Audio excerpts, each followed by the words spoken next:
good old-fashioned tongue-lashing for is how they've managed the 50 series launch. They oversold the performance, shipped uncharacteristically buggy software, not to mention hardware. They cherry-picked demos that gloss over some very legitimate downsides to what are, in some cases, legitimately cool features, and then they spread the whole thing out over months in an attempt to dominate the news cycle for far longer than this wet fart of a launch deserves.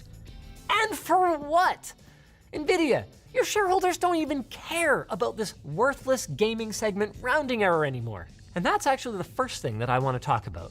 Because it feels like with all the intimate dinners with presidents and crocodile leather jackets, NVIDIA seems to have become grossly out of touch with the gamers that this, again, budget card is supposed to delight. Huh? The guy in the leather jacket. You don't need to buy expensive GPUs from him. Huh? I said that our sponsor Jawa is a legit marketplace to buy and sell used GPUs.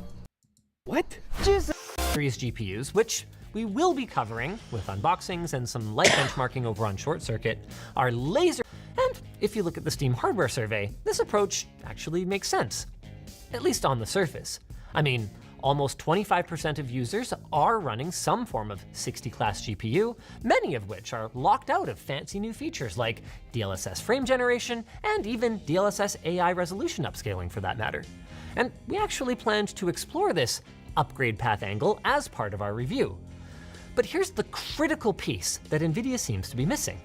If I bought a base tier GTX 1060, I'm the kind of person who probably spends, about $200 on a GPU.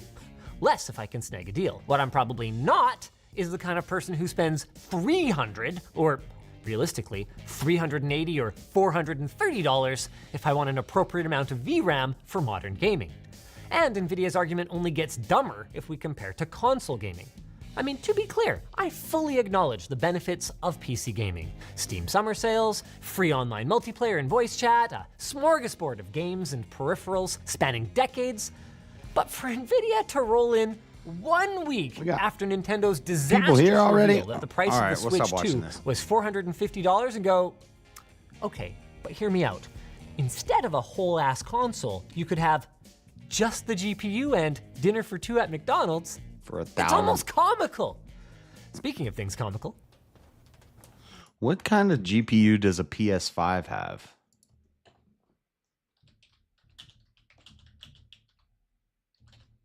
Sorry, we're doing some nerd stuff. RDNA 2 architecture, Oberon. It's capped at 2.23 gigahertz.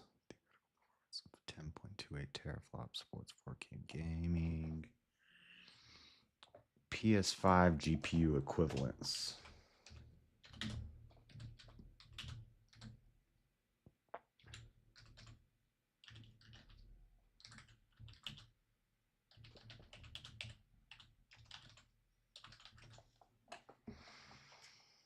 PlayStation 5 is currently considered equivalent to an RTX 2070 or Super or a 2080. Dang, so a 5070 is way better than a PS5's graphics. Anyway, enough of that. Guys, we got to keep going with judges. We got Gideon, the boy Gideon today. So we're going to read about that. I was just looking at some computer stuff.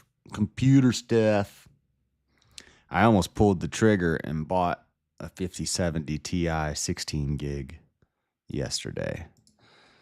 But I'm glad I didn't, because I would have had to go into my savings money and not my computer money. It's fine. We'll just wait a little longer.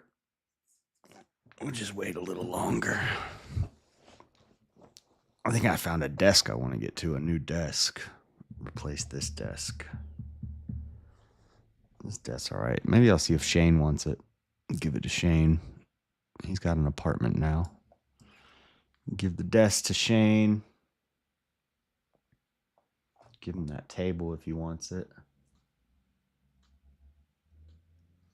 What do you guys think about Hola, Sal. What is in the Series X? I don't know what that is. Series X what? PlayStation? PS5? I don't know. But if a regular PS5 is equivalent to a 2070 Super, 5070 Ti is way better. Shane got an apartment. That's awesome. Yeah. He got it for free. Well, taxpayer funded, but he got housing. He was after he left here, he was in between homeless and living at my former boss's house. And then he got kicked out of my boss's house. And then he lived in the woods for a while in a tent. And then it got cold for the winter. So my boss invited him back, but my boss's wife wouldn't let him stay in the house. So he lived in my boss's camper, my former boss's camper in the front yard. And he's been on a waiting list for housing for like 2 years, and he finally got housing. So, bro, JS, your flag? What about it? What happened to it? It's the same flag it's always been. Nothing different. But he's got a 2-bedroom apartment. So I got him an apartment. Nice. Yeah. Yeah, we got him an apartment. Yeah, basically. Must be nice. So he doesn't work. And he's got a 2-bedroom apartment. No rent. Doesn't got to pay rent. Nice apartment. Nicer than, well, I don't know. I haven't been over there. I don't know if it's bigger than my apartment. My apartment's pretty big. Like, compared to normal city apartments. Like, the living room's really big. It's a pretty big apartment. For a pretty low, crazy low price considering where I live. Because I live in the city.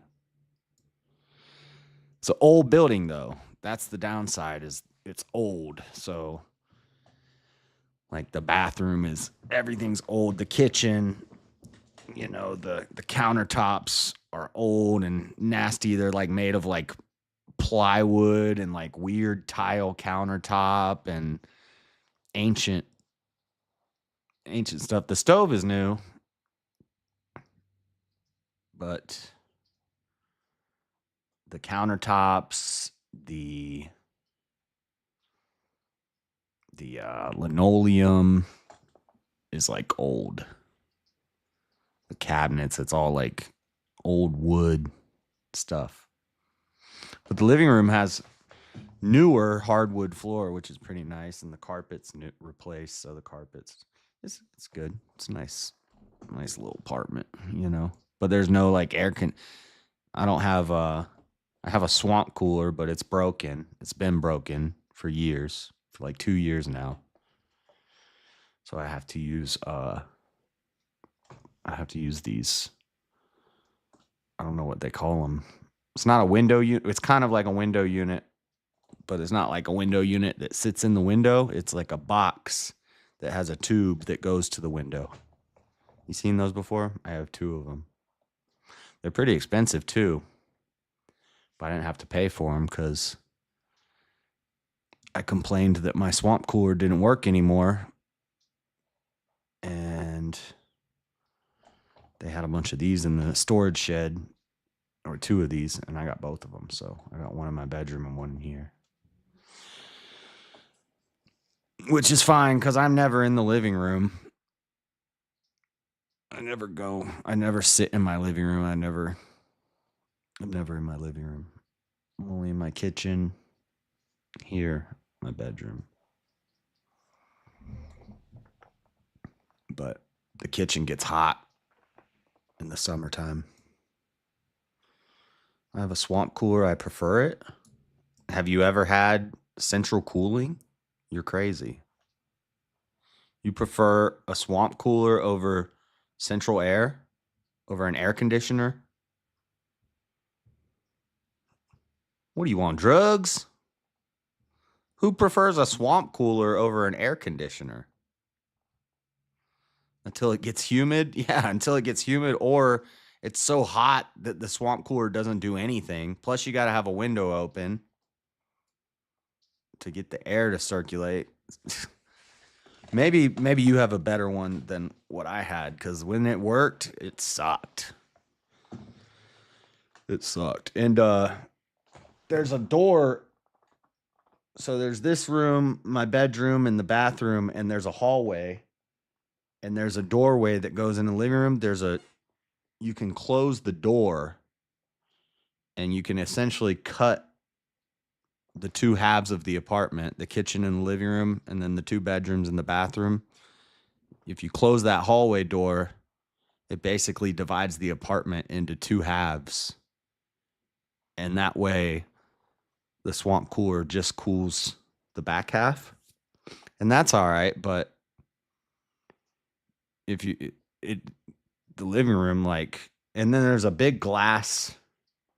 If you've seen any of my like videos, I have a video of when I moved into this place, so you can like see the apartment, but there's like the whole front wall is glass. So, and it faces where the sun comes up.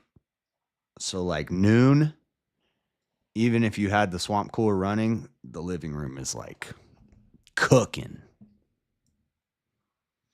Humidifier? I like fresh air. I don't know. I'm from Florida. We had air conditioners. I didn't even know what a swamp cooler was until I came out, left Florida. We don't have swamp coolers in Florida. It gets way too humid. What up, Robert? All right. What was I talking about? Oh, I was saying, I don't know how I got on that topic, but I was gonna say, I'm thinking about, instead of having my setup like this with a shelf, I wanted to put like a shelf right here. When I get the new desk, the desk that I want to get has like a extra shelf that comes out that I could put the computer on. So if I'm getting this nice computer, I want to kind of show it off. So I could have it sitting here so you could see the computer. It's gonna have like LCD screens and lights and stuff. But if I do that, then I get a shelf like right here that goes over to there with stuff on it and books behind me. I can do that. That's what I plan on doing it. But I was thinking I could also, because it's an L desk, like this is an L desk. I'm going to get another L desk that's bigger. Because eventually I'm going to get like a keyboard and stuff. And all this stuff is going to, I need a little bit more desk space. But anyway, I could flip it and put it into the corner. And then I would be facing this wall with the camera facing this way, which means you guys would see me, and then behind me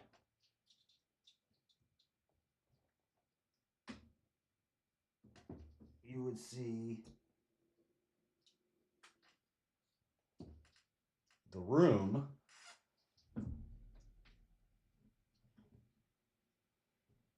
So it would look like, well, it wouldn't look like this because the camera would be farther back, but, and right now I have it set up at a bad angle, but, and then I could like decorate that wall with stuff.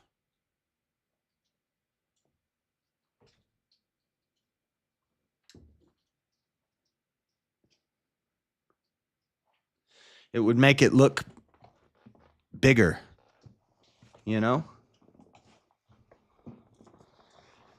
I don't know. But then if I have that futon there, there's no room for like a bookshelf over there. But then I'd have that whole wall and I could put stuff on the wall and lights on the wall and stuff. And so there'd be like a whole room behind me instead of just like how it looks now where I'm kind of sitting in a corner. Because I am sitting in a corner.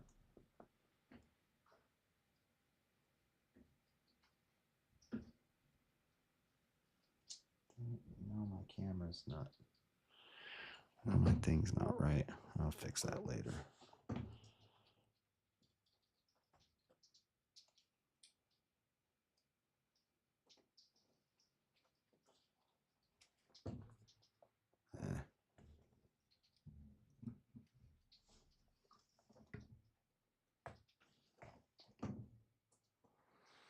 I feel like I'm too low. Get low, low, low, low, low, low. Chair. Go up, chair. There we go. That's better. That's better. What are you snorting at, Echo? Echo. Don't throw up, please. If you're gonna throw up, go out of there on the hard floor.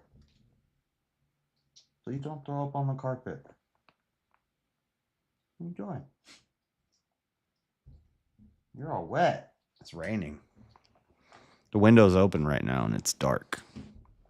It's raining outside. Good morning, Amanda.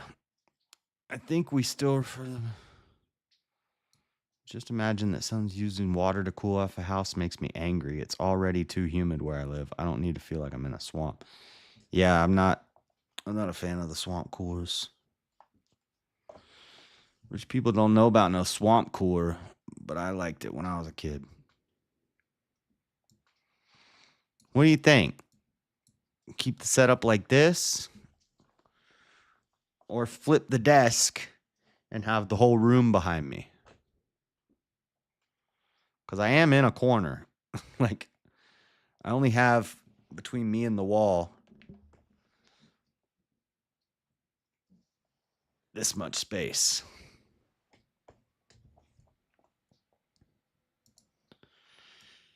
Into the domicile.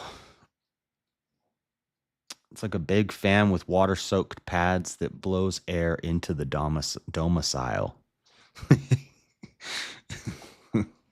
Well, you see, to understand a swamp cooler. Yes, that's exactly what it is.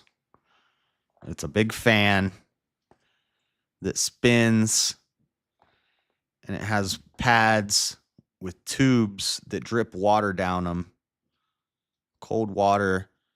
There's water in the bottom of it in a pan, and a pump sucks water up a tube, and then the tube runs around the top of the box, and the four sides of the box have these foam pads, and water drips from the tube into the pads and drips down, and then inside of it there's a fan that spins, and it's sucking air from outside through the pads, through the cold water, which cools the air, and it blows it down into your house.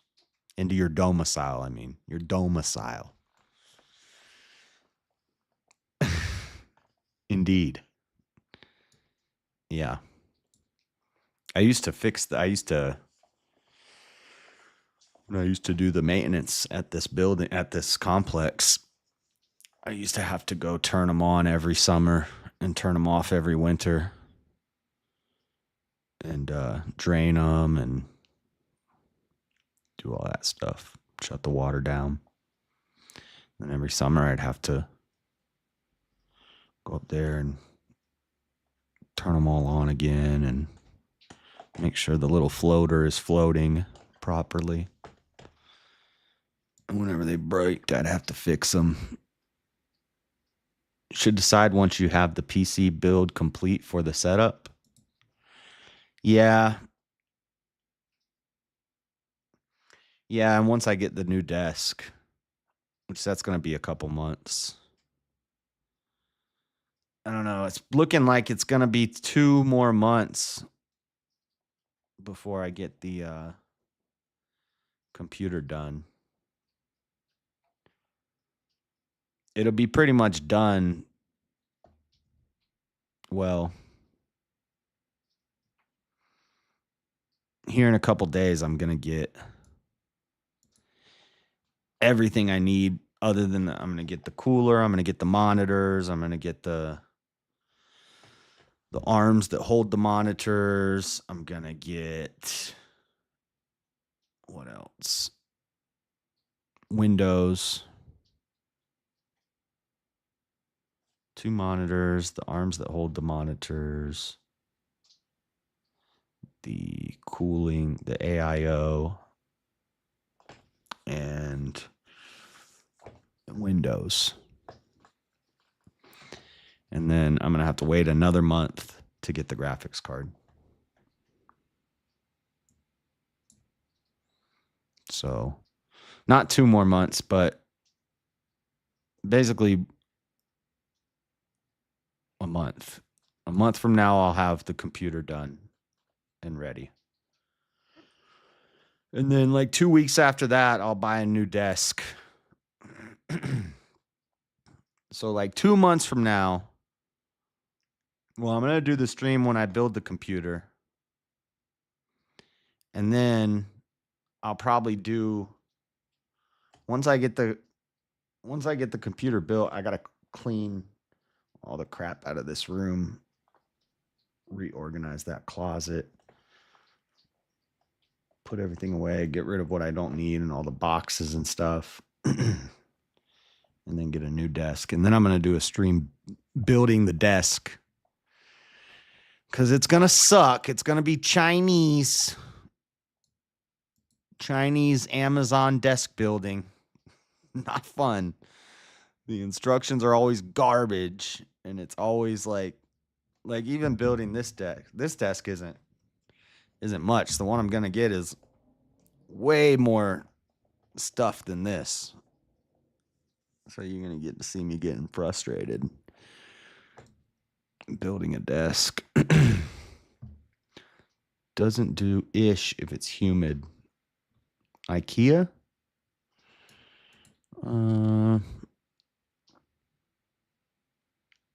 I don't know. I don't know if they have. I don't know. The desk I want's on Amazon. But anyway, enough of that talk. It's almost 10:30, our normal starting time. I figured I'd start a little early. I went to the gym this morning and I didn't have my gym shorts. So I just left. So you're not allowed to. I have jeans on. You're not allowed to work out there wearing jeans. They say it damages the equipment. Plus, I'm not gonna run on a treadmill wearing jeans. It's not happening, boys. So I just left. You should wear a rice paddy hat when you build the desk. I don't have one of those. All right, we are on Judges 6. We read about Midian oppressing Israel. Or maybe in this chapter, Midian's gonna. Yeah. This is the Midianites. Midian's rolling up to oppress Israel. And Gideon is going to step up to handle that. We've had 4 judges so far. Let's run through the judges we've met so far. We've met, Judah is not called a judge. He replaces Joshua after Joshua dies. But we had Othniel.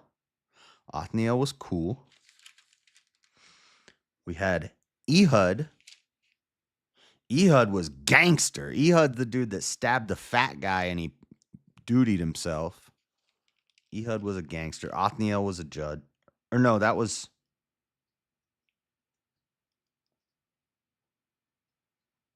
Yeah, then Shamgar is the 3rd judge. Not a lot about Shamgar. He gets one verse. One verse mentions Shamgar. And all it says. Oh, he's the one who killed 600 men with a spear. Or an ox goad. So Ehud killed the fat king with the knife and made him duty himself. Othniel, I forgot what he did. That was Caleb's. He's the one who got to marry Caleb's brother's daughter or something like that. I don't remember. Or no, his brother's son got to marry Caleb's daughter.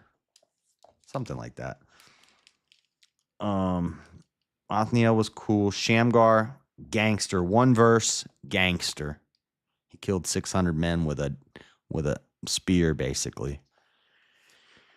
Ehud, gangster. Then the fourth judge, Deborah. Not so gangster. Deborah didn't really do anything except write a pretty song. But Jael was gangster.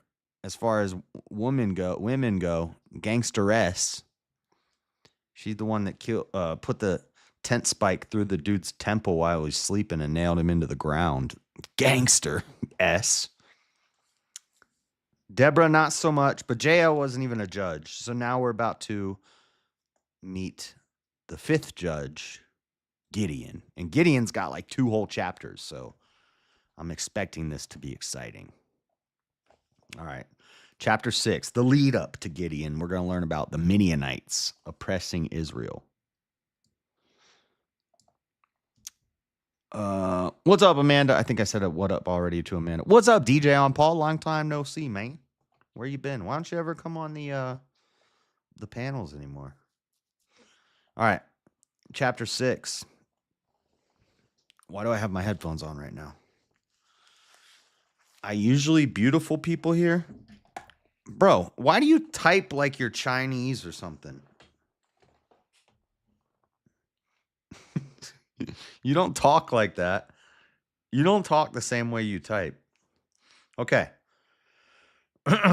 Chapter 6. And the children of Israel did evil in the sight of the Lord again, and the Lord delivered them into the hand of Midian 7 years. And the hand of Midian prevailed against Israel. And because of the Midianites, the children of Israel made them the dens which are in the mountains, and caves and strongholds. And so it was when Israel had sown that the Midianites came up, and the Amalekites and the children of the east, even they came up against them. And they encamped against them and destroyed the increase of the earth, till thou came unto Gaza and left no sustenance for Israel, neither sheep nor ox nor ass. Seems like this drama between Israel and Gaza has been going on for quite some time. Who could have guessed? Oh, but it's just about current politics and blah, blah, blah. Don't listen to the media. The trouble between Israel and Gaza has been going on forever, since Israel got there. For they came up with their cattle and their tents, and they came as grasshoppers for multitude. For both they and their camels were without number, and they entered into the land and destroyed it. So here's another thing, because the atheist will always ask, well, what did the Amalekites ever do to Israel? Dude, they've been harassing Israel the whole book. Repeatedly, the Amalekites are a problem. And Israel was greatly impoverished because of the Midianites, and the children of Israel cried unto the Lord. And actually, I've been highlighting every time Amalek or the Amalekites are mentioned, and every time they do something screwed up to Israel, I've been highlighting it. So I'm going to mark this down. This is now like the 20th time that the Amalekites have been messing with Israel. So, you know what?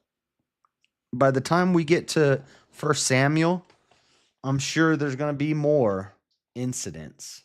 So they deserve what they got. It's a stupid speech to text correction. Oh, that makes sense. It's hard to type tone and accent. That's how DJ on Paul talks. And Israel was greatly impoverished because of the Midianites, and the children of Israel cried unto the Lord. And it came to pass when the children of Israel cried unto the Lord because of the Midianites, that the Lord sent a prophet unto the children of Israel, which said unto them, Thus saith the Lord God of Israel, I brought you up from Egypt, and brought you forth out of the house of bondage. And I delivered you out of the hand of the Egyptians and out of the hand of all that oppressed you, and drave them out from before you, and gave you their land. And I said unto you, I am the Lord your God. Fear not the gods of the Amorites, in whose land ye dwell, but ye have not obeyed my voice.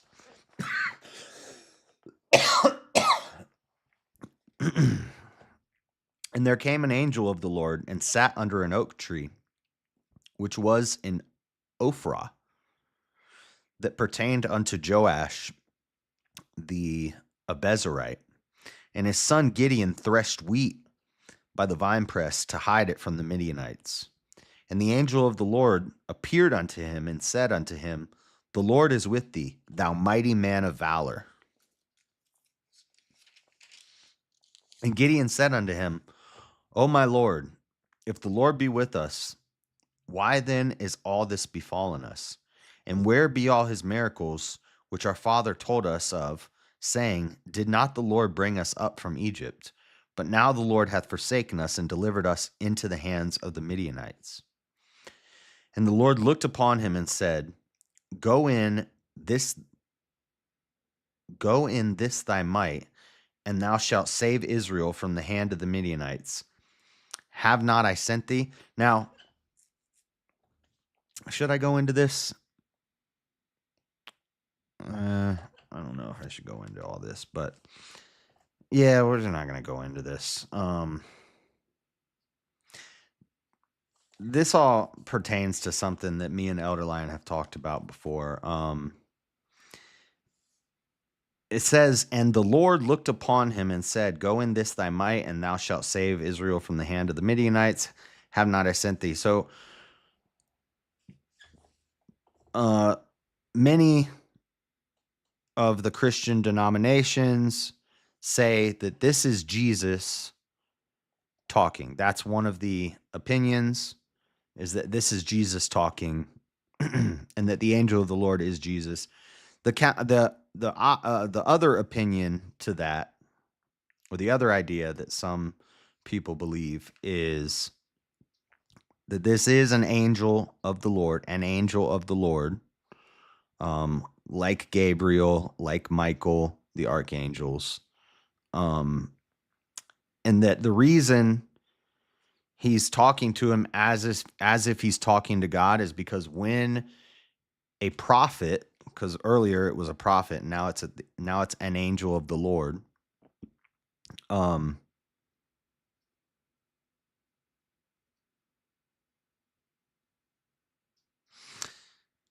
it's gonna clear this up for you here in a second, but when someone is talking on behalf of God as the angel of the Lord, the person speaks to them as if they're speaking directly to God. Because they are talking to God. The God is talking through them to the person, because you can't see God face to face.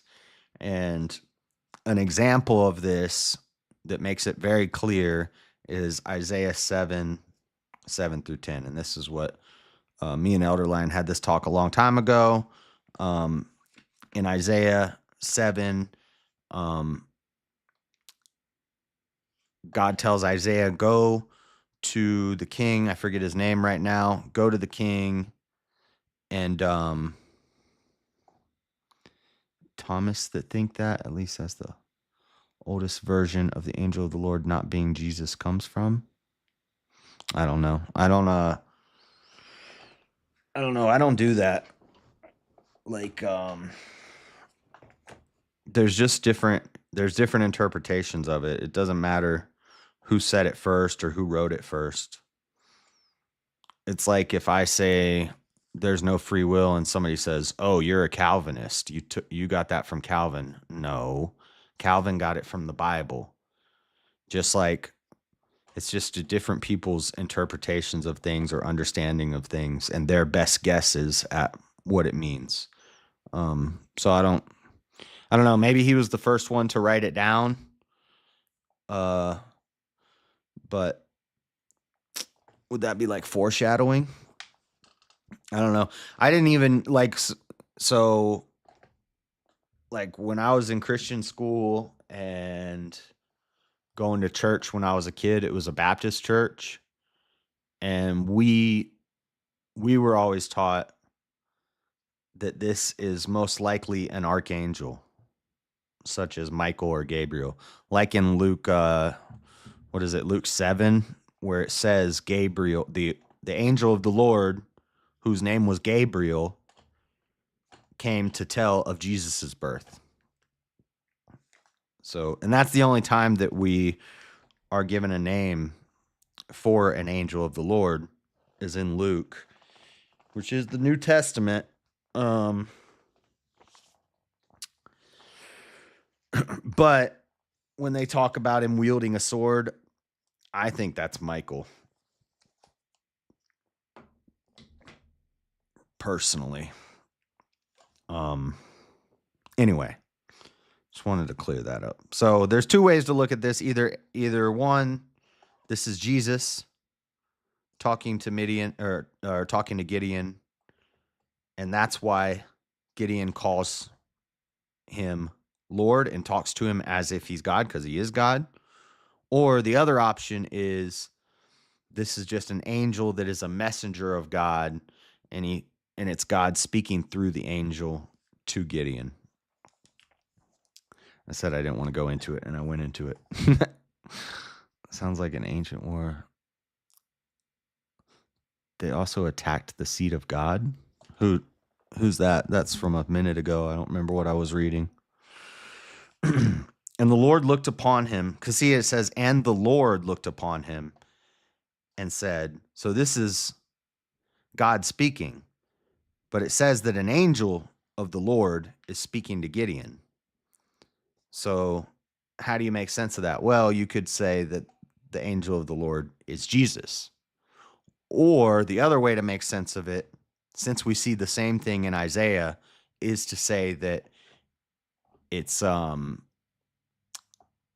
when a king tells his crier or whatever, go into the village, the crier says, the king says, da da da da da, and they say, tell the king, it's kind of like that. Because when God tells Isaiah, go to the king and speak to the king and tell him these words, and then Isaiah goes to the king and speaks to the king, it says, Yahweh said to the king, but we know Isaiah is the one actually speaking to the king, but it's God speaking through Isaiah to the king. Amalekite? Oh, they also attacked the seat of God. The Amalekites did. Yeah, they're always messing around. And the Lord looked upon him and said, go in this thy might. I already read that. I'll just read it again. Go in this thy might, and thou shalt save Israel from the hand of the Midianites. Have not I sent thee? And he said unto him, O my Lord, wherewith shall I save Israel? Behold, my family is poor in Manasseh, and I am the least in my father's house. And by the way, if you're thinking, well, it sounds like he's just talking to the Lord. Sounds like he's talking to Jesus, maybe. Hold on, because there's more coming up. And the Lord said unto him, surely I will be with thee, and thou shalt smite the Midianites as one man. And he said unto him, if now I have found grace in thy sight, then show me the sign that thou talkest with me. Depart not hence, I pray thee, until I come unto thee, and bring forth my present, and set it before thee. And he said, I will tarry until thou come again. And Gideon went in and made ready a kid, a baby goat, a little goat, and unleavened cakes of an ephah of flour. The flesh he put in a basket, and he put the broth in a pot, and brought it out unto him under the oak, and presented it. And the angel of God, that's the first time I've seen it say the angel of God instead of the angel of the Lord. So would that be, I wonder if that's, so it must be Elohim there instead of Yahweh. And the angel of God said unto him, take the flesh of the unleavened cakes and lay them upon this rock and pour out the broth. And he did so. Then the angel of the Lord put forth the end of the staff that was in his hand and touched the flesh of the unleavened cakes. Now, see, this part, like the angel of the Lord in the story of Balaam, you can't tell me that's not Michael. The angel of the Lord that talks to Joshua, you can't tell me that's not Michael.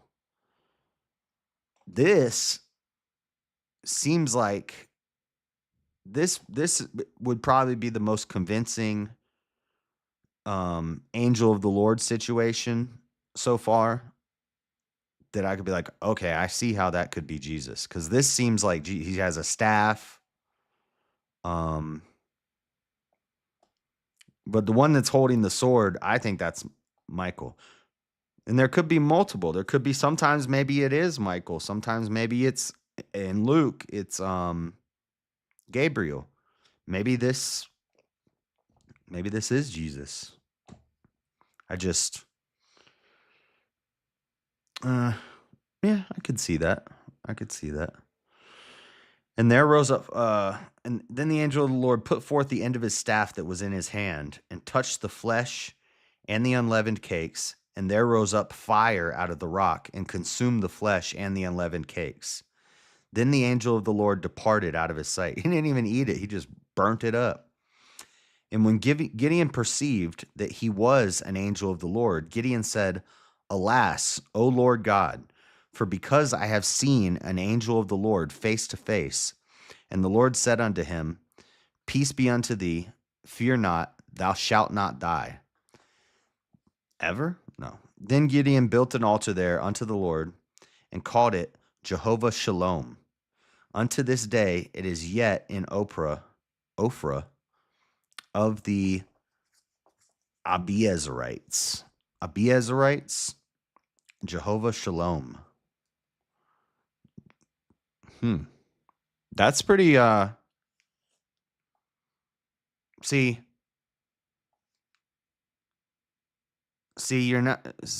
you won't convince me that the angel of the Lord is Jesus with the burning bush.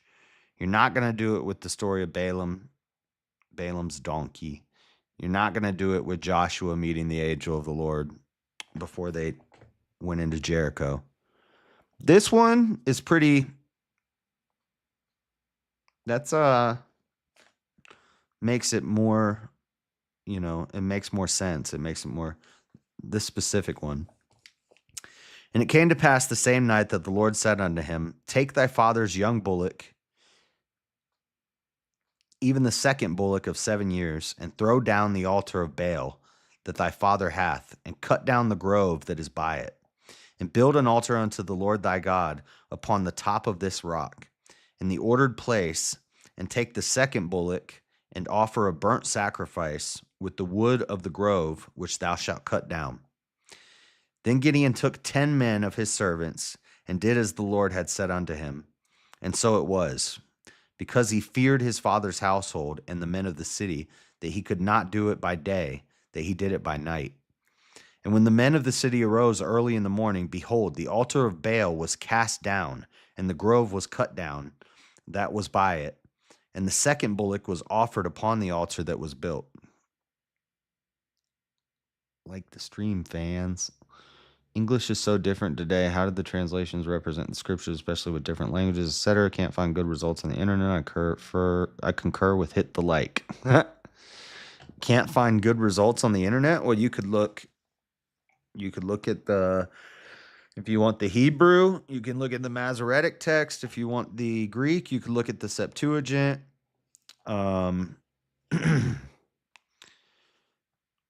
And then you could just go to Bible Gateway or Bible Hub and get an interlinear Bible. Go to Bible Gateway, type in the verse. You can read the verse in every different translation, and then click on where it says interlinear, and you can read it in Greek, Hebrew, English, and all the English translations. And then what you do is you compare and you contrast. And then you use reading comprehension skills, and discernment to understand the meaning. Yeah, Bible Gateway has all of them. It has all the different translations. It'll have it, if you go to interlinear, it'll have it in Hebrew, Greek, and English. And it'll tell you, you can read it, in the original text, and you can see the literal translation of each word in Hebrew or Greek. And then you can look at that, and then you can look at whatever your favorite translation is, and you can check the accuracy. You could say, well, does this make sense that they did this? And transliteration, that's the word I was about to say. I was just about to say.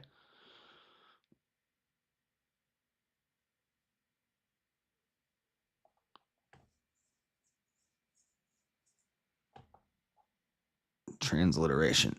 Yeah, isn't transliteration is comparing all the different languages and all the different, and then thinking about the historic, what the people thought at that time. Practice was in a different. Yeah, me, myself, and I. This is way before English was a thing.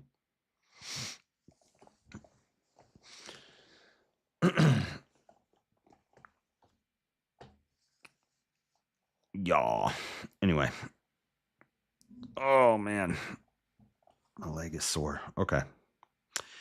And they said one to another, who hath done this thing? And when they inquired and asked, they said, Gideon, the son of Joash, has done this thing. Then the men of the city said unto Joash, bring out thy son, that he may die, because he hath cast down the altar of Baal, and because he hath cut down the grove that was by it. And Joash said unto all that stood against him, will ye plead for Baal? Will ye save him? He that will plead for him, let him be put to death, whilst it is yet morning. If he be a god, let him plead for himself, because one hath cast down his altar. Therefore on that day he called him Jerubbaal, saying, let Baal plead against him, because he hath thrown down his altar. Then all the Midianites and the Amalekites and the children of the east were gathered together, and went over and pitched in the valley of Jezreel. But the Spirit of the Lord came upon Gideon, and he blew a trumpet, and Abiezer was gathered after him. And he sent messengers throughout all Manasseh, who also was gathered after him. And he sent messengers unto Asher, and unto Zebulun, and unto Naphtali, and they came up to meet them.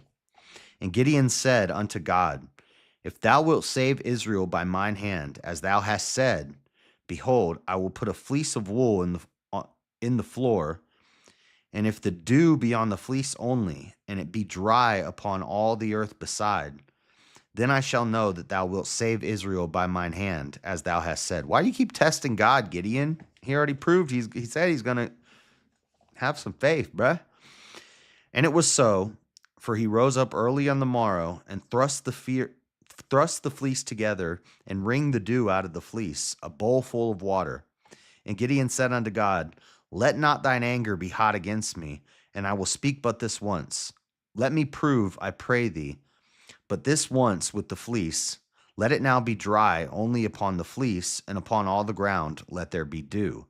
And God did so that night, for it was dry upon the fleece only, and there was dew on the ground. So he's testing God. This is now the first time wasn't a test. The first time he said, let me bring you a present. And he brought him a present, and he cooked the present, turned it into dust right there. But now, so he's already had it proved to him that that's God, that this is God speaking to him. But then he still tests him 2 more times. So he basically put a rug out on the ground, and he said, in the morning, if the rug is wet, but all the ground around it is dry, then I'll do what you say, God. And it happens. And he's like, okay, one more. Let me just make sure. Tonight, I'm going to put the rug out again. And if the ground is wet, but the rug is dry, then I'll do what you say. Quit testing God, Gideon. Then Jerubbaal, who is Gideon, and all the people that were with him, Jerubbaal, let Baal plead against him because he hath thrown down his altar. Oh, okay. I'm calling him Jerubbaal now. Jerub, let Baal plead against him. All the people that were with him rose up early and pitched beside the well of Harod, so that the hosts of the Midianites were on the north side of them by the hill of Moreh in the valley. And the Lord said unto Gideon, the people that are with thee are too many for me to give the Midianites into their hands, lest Israel vaunt themselves against me, saying, mine own hand hath saved me. Now therefore go to proclaim in the ears of the people, saying, whosoever is fearful and afraid, let him return and depart early from Mount Gilead. And there returned of the people 22,000, and there remained 10,000. So there was 32,000 people gathered to go fight against the Midianites. And God said, there's too many people, Gideon. If they go fight with 32,000 people and they win, they're going to think they did it. They're going to think that they won the battle. And I want them to know that they did not win the battle. I won the battle. So I want you to send some of them home. And so Gideon said, anybody who doesn't want to fight, go home. If you're scared, go to church. And 22,000 out of the 32,000 left and went home. So now there's 10,000 left. So now when they beat the Midianites, nobody can say, well, we just did it ourselves. They're going to acknowledge that it was God that did it. And the Lord said unto Gideon, the people are yet too many. Bring them down unto the water, and I will try them for thee there. And it shall be that of whom I say unto thee, this shall go with thee, the same shall go with thee. And of whomsoever I say unto thee, this shall not go with thee, the same shall not go. Oh, so 10,000 is still too many. God's going to make it even less. So he brought down the people unto the water, and the Lord said unto Gideon, everyone that lappeth of, oh, I remember this story from when I was a kid. Everyone that lappeth of the water with his tongue, as a dog lappeth, him shalt thou set by himself.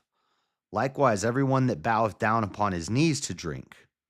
And the number of them that lapped, putting their hand to their mouth, were 300 men. But all the rest of the people bowed down upon their knees to drink water. So basically, God said, the ones that scoop it up and drink it like a dog. Wait, that's not like a dog. Anyway, if they bent down to the water and drinked out of it like a dog, they're going home. But if they, one or the other, basically, he said, go send them to the river and tell them to drink some water. And some of them are going to drink it this way, and some of them are going to drink it this way. The ones that drink it this way are going home. The ones that drink it this way are going to fight. Yeah, 300. Yep. Where do you think they got that from? The movie 300. The whole, they stole it from the Bible. Everyone that lappeth of the water with his tongue as a dog lappeth, him shalt thou set by himself. Likewise, everyone that boweth down upon his knees to drink. And the number of them that lapped, putting their hand to their mouth, were 300 men. But all the rest of the people bowed down upon their knees to drink water. And the Lord said unto Gideon, by the 300 men that lapped will I save you. That is an interesting, I remember this story, but I forgot that it was 300 men. You ever seen that movie 300? And deliver the Midianites into thine hand, and let all the other people go, every man unto his place. So he narrowed the army down from 32,000 men to 300 men. And these 300 men are going to go destroy the Midianites.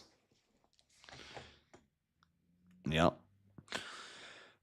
So the people took victuals in their hand and their trumpets, and he sent all the rest of Israel, every man unto his tent, and retained those 300 men. And the host of Midian was beneath him in the valley. And it came to pass the same night that the Lord said unto him, Arise, get thee down unto the host, for I have delivered it into thine hand. But if thou fear to go down, go thou with Pharaoh, thy servant, down to the host. Oh, not Pharaoh, I'm sorry. Phurah, thy servant, down to the host. And thou shalt hear what they say, and afterwards shall thy hands be strengthened to go down unto the hosts.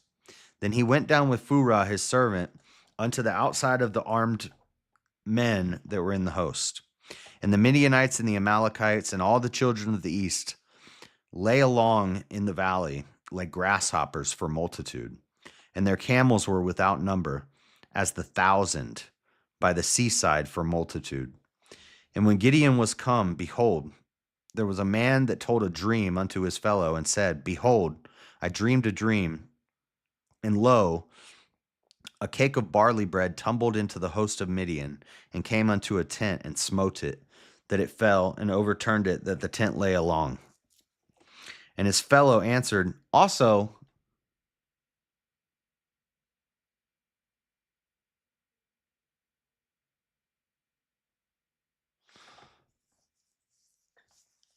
LXS is the best translation I have found. I mean, how long have you been looking? A year? I don't know. LXX and King James is fine. The Septuagint has some things that don't match Matthew, but the original Matthew texts are destroyed by Muslims. Yeah, see, I've never heard that before. And his fellow answered and said, This is nothing else but... Yeah, I don't know. I've never really read the LXS, but King James is good. I like the ESV. ESV is pretty good, especially if you like more modern style. I like the New King James also if you like a more modern style. If you don't like this old language, this old style, you want something a little easier to read, a little more modern, me, myself, and I would recommend the New King James or the ESV, the English Standard Version. Those are both pretty good. I never watched 300. You've never watched 300? That's wild. It's a good movie. And his fellow answered and said, Just don't read the dang the Message. Don't read the Message. Don't read the Feminist Bible. Don't read the Thomas Jefferson Bible. Don't read the Gideon's Bible. Even though I think they say they use King James now, but they change stuff in it. Like the Bibles that you find in the hotel, in the drawers at the hotels, they change stuff in that. Don't read the NIV.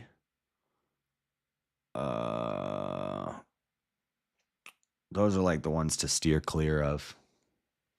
ESV is decent. Yeah, I like the ESV. Ugh. Has some progressive interpretations added to it. Like what, for example?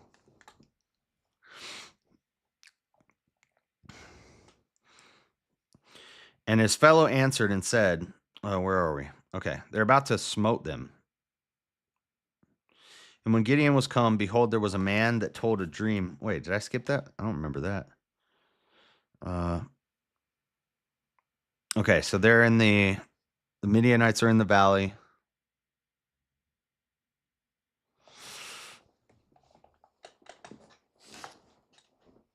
Yeah, I mean, if you don't know what you're looking for and you haven't like thoroughly...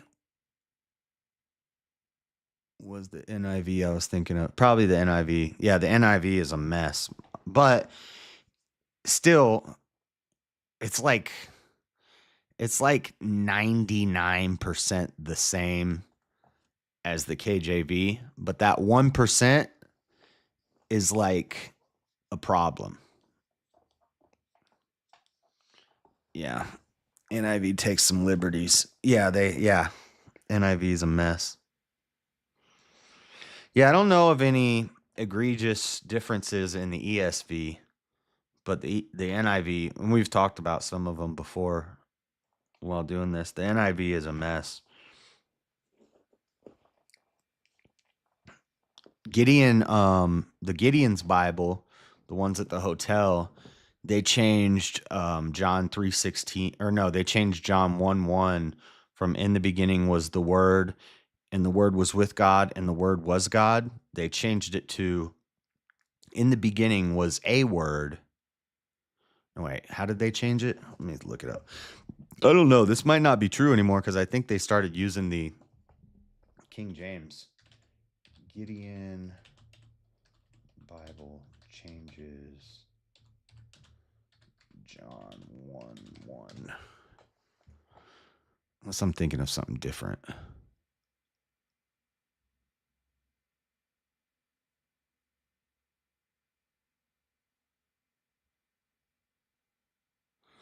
Gideon Bibles typically use standard English Bible translations like the King James Version or the New International Version.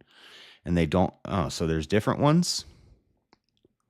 Gideon Bibles usually use established translations like KJV, New King James Version, New American Standard Bible, New Living Translation, not a good one, NIV, not a good one, or ESV. And they don't alter the core text of the Bible. Well, maybe I'm thinking of something different. What is the one that changes? They changed John 1:1. Instead of saying "in the beginning was the Word, and the Word was God, and the Word was with God," it says "in the beginning was a Word," or something like that. It's a very minor change, but it changes like the whole context.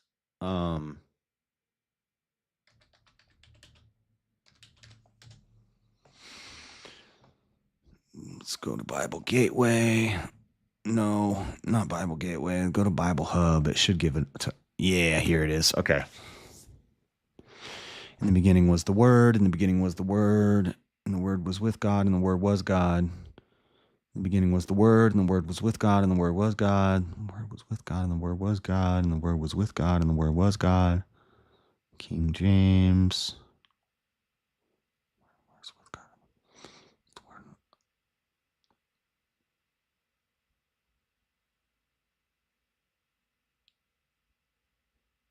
Amplified Bible says, "In the beginning, before all time, was the Word, Christ, and the Word was with God, and the Word was God Himself." In the beginning, I guess that's interesting. That's not what I'm thinking of, though. Contemporary English version, "In the beginning was the one who is called the Word. The Word was with God and was truly God."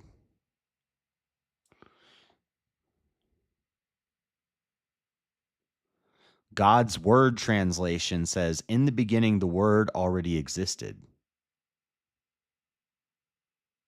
The Word was with God and the Word was God." What the? Good News translation, which is, I think, Good News translation. Is that Jehovah's Witness? "In the beginning, the Word already existed. The Word was with God and the Word was God." International Standard Version, "In the beginning, the Word existed. The Word was with God and the Word was God."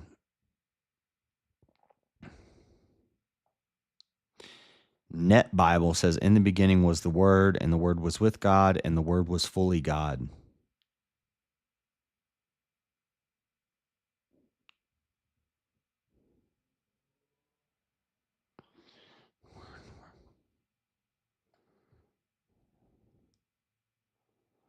I know a verse that the King James Version added,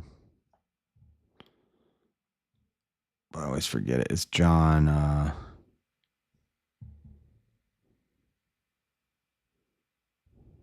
Some of them take out with prayer and fasting. What's that verse? It's like the only way to stop these demons is through prayer and fasting or something like that. I think it's in Matthew. And a lot of versions take out the with prayer and fasting part.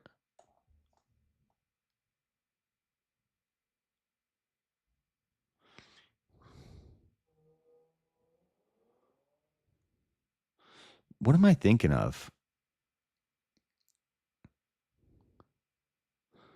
Lamza Bible, the word was in the beginning, and that very word was with God, and God was that word.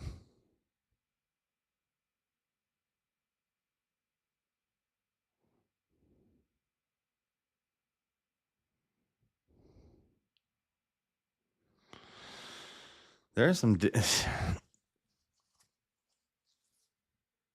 in the beginning was the Logos, and the Logos was with God, and the Logos was God. I kind of like that because that's actually the word they use there. But the problem is it's a translation. So why are you like randomly deciding when to use Greek and when to use English? Why would you translate the rest of it except for that one word?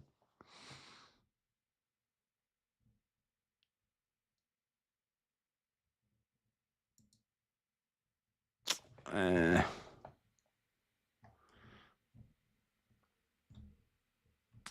huh. Maybe Gideon's not doing that anymore. Because that I heard about this like when I was in like third or fourth grade. So I don't know. Maybe they've stopped doing that.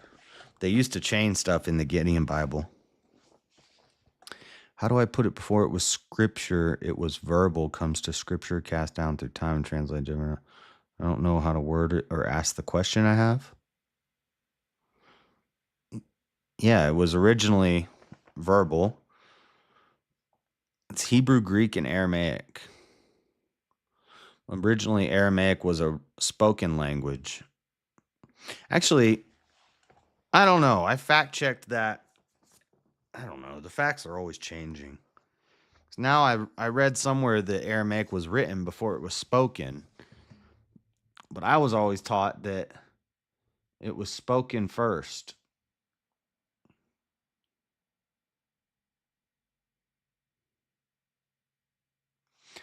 Yeah, but that's what a translation's for, me, myself, and I. So that's why you get a concordance and you get an interlinear Bible. What is that verse about prayer and fasting?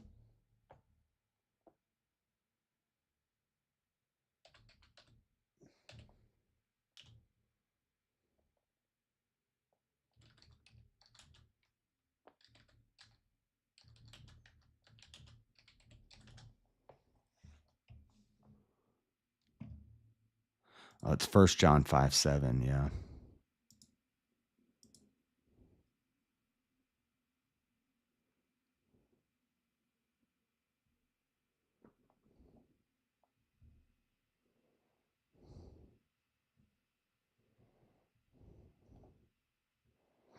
This is one of the things that like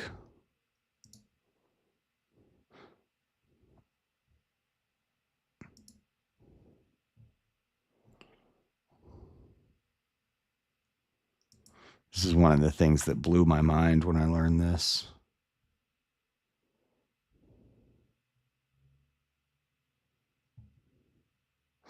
So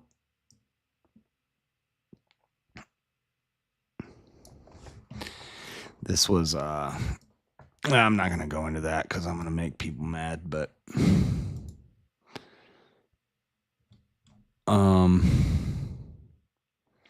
what is the prayer and fasting verse? Transliteration is better than plain translation if that's what you are asking, Andy. Who's Andy? His name's Andy? I thought his name's Marshall. Context gets lost in translation for sure. Context is I mean, yeah, maybe. Not so much translation as times are different. So like I'm trying to find the prayer and fasting verse. Because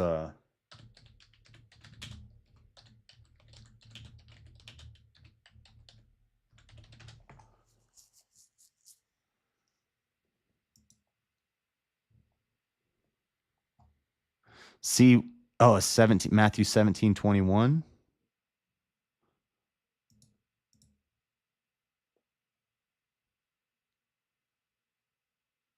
This kind does not go out except by prayer and fasting.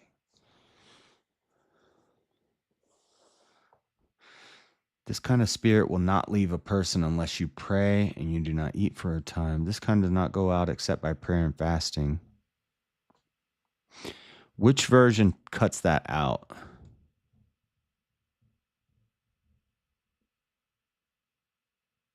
Yeah. Yeah. The NIV doesn't even have that verse in it. So the NIV doesn't even have Matthew 17:21 in it.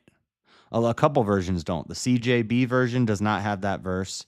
The DLNT version does not have that verse. The ERV doesn't have it. The GNT, the NABRE doesn't have it. The NIV doesn't have it. Then NIV UK, was that the English version of the NIV? How's it the international version if it's specifically for the UK? That doesn't even make sense. The TLV version doesn't have it. So Matthew 17:21.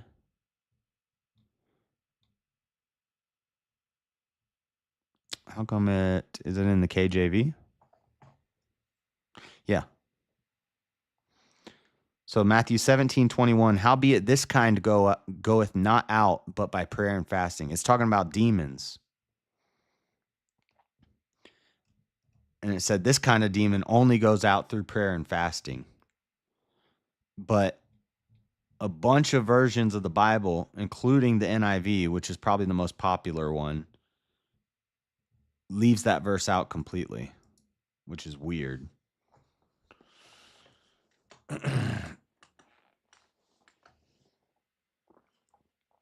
Like, I don't know why they would remove that verse. Anyway, where was I?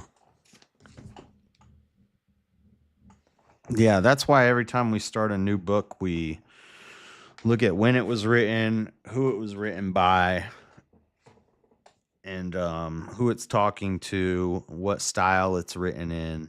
So, like, Judges is a narrative.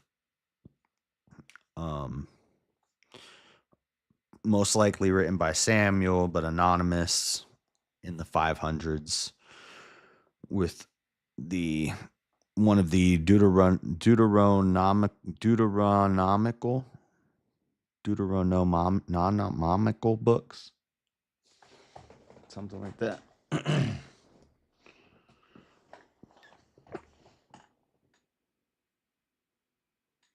Why would you read it before you read the Bible? That don't make no sense.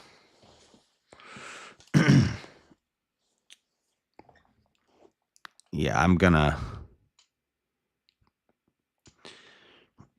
Elder Lion knows his stuff. I'll say his book recommendation there is I don't know, I've read like 30 pages of that. Probably good. I'll finish it eventually. I got some other stuff I got to read first, but half of that comment I would ignore, me, myself, and I. Definitely read the Bible before you read that. Otherwise, it doesn't make any sense. That'd be like reading, it'd be like, I don't know. What's an example I could use? It'd be like reading a synopsis of the Harry Potter series without reading the Harry Potter or something. I don't know. It'd be like, yeah, that doesn't make any sense. Why would you read it before you read the Bible? I wouldn't even read it while I'm reading the Bible. Read the Bible first, then read that.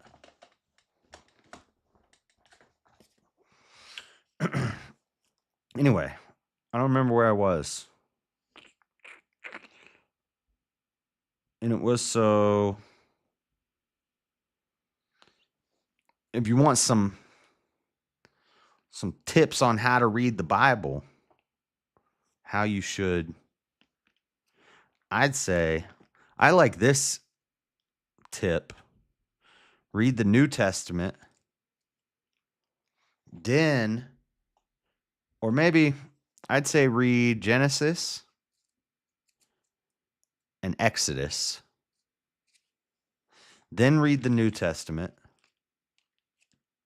then read all of the Old Testament, and then read the New Testament again.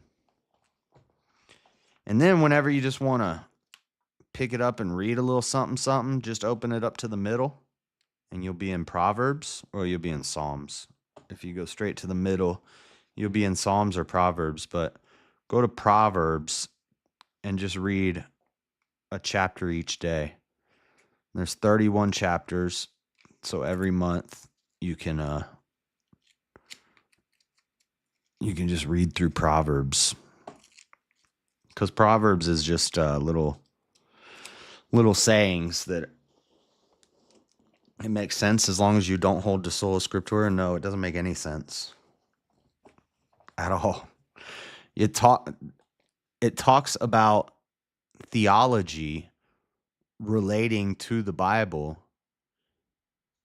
so none of it would make any sense unless you already have an understanding of what the Bible says.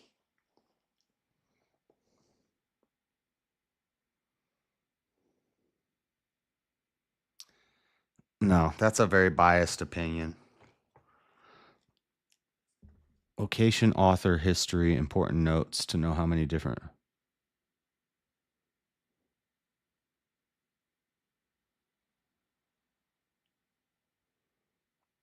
Yeah, Elderline's going to give you very biased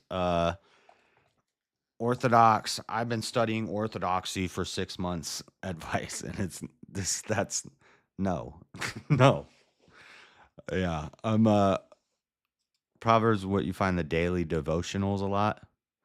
Yeah, you don't have to make it a daily devotional, but nah, sorry, Elderline, I'm not gonna let that fly. I think that's garbage advice to read. No. Yeah. Anyway, you don't need any of that. It's good to read it. If you want to read it, but the Catholic and Christian Bible, the Christian Bible seems to be the most legit and consistent. Well, they're the same Bible. The Catholic one just has more books.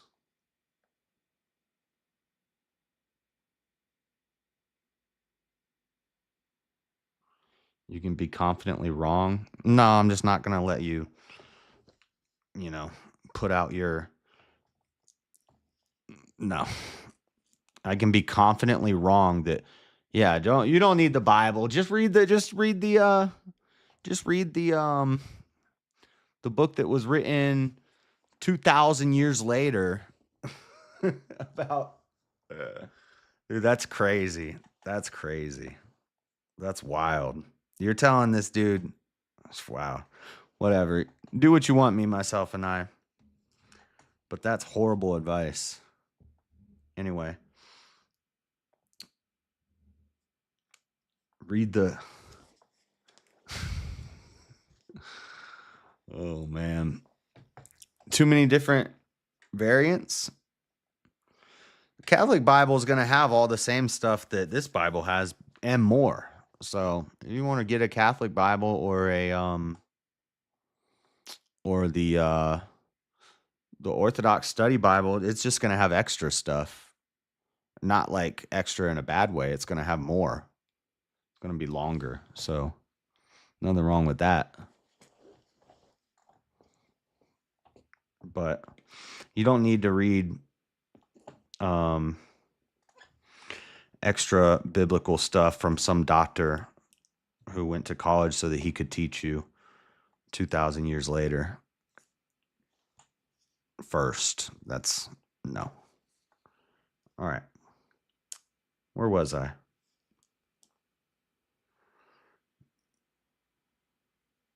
If you want to read it after, more power to you. Yeah, go ahead, do that. But now I don't remember where I was. And it was so when Gideon.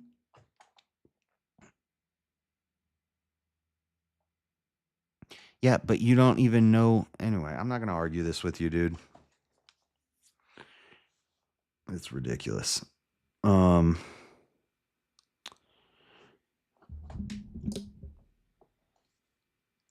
Gideon was come, behold, there was a man. I can't remember where I was. I've been talking too long. He goes down. Behold, okay. Verse 13. And when Gideon was come, behold, there was a man that told a dream unto his fellow and said, behold, I dreamed a dream, and lo, a cake of barley bread tumbled into the host of Midian, and came unto a tent and smote it that it fell, and overturned it, that the tent lay along. And his fellow answered and said, this is nothing else save the sword of Gideon, the son of Joash, a man of Israel, for into his hand hath God delivered Midian and all the host. And it was so, when Gideon heard the telling of the dream and the interpretation thereof, that he worshipped and returned into the host of Israel, and said, arise, for the Lord hath delivered into your hand the host of Midian. And he divided the 300 men into 3 companies, and he put a trumpet in every man's hand, with empty pitchers and lamps within the pitchers. And he said unto them, look on me, and do likewise. And behold, when I come to the outside of the camp, it shall be that as I do, so shall ye do. When I blow with a trumpet, I and all that are with me, then blow ye the trumpets also on every side of all the camp, and say, the sword of the Lord and of Gideon. So Gideon and the 100 men that were with him came unto where's the other 200? Came unto the outside of the camp in the beginning of the middle watch.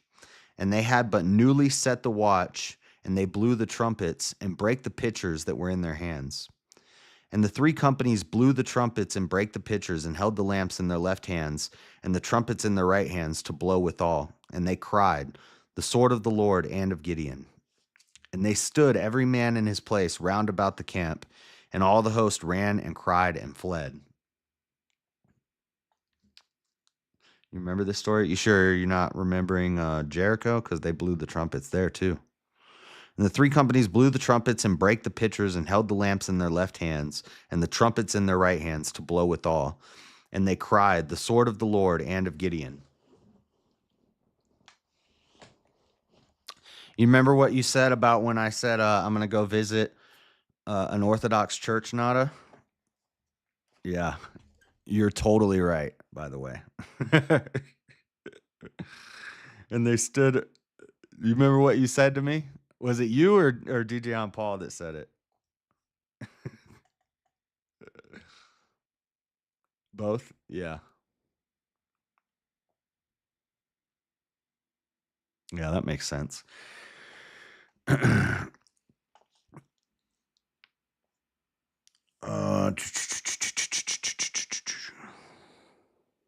interesting because I read all this in 2nd grade, and I understood it just fine. I didn't need to read some doctor's writings about it. And they stood every man in his place round about the camp, and all the host ran and cried and fled.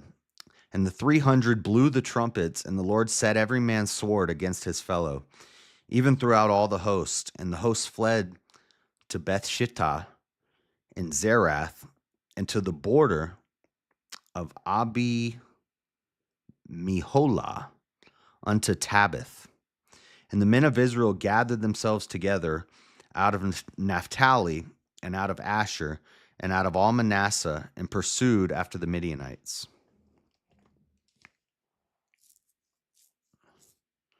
Where I live, there's home. What?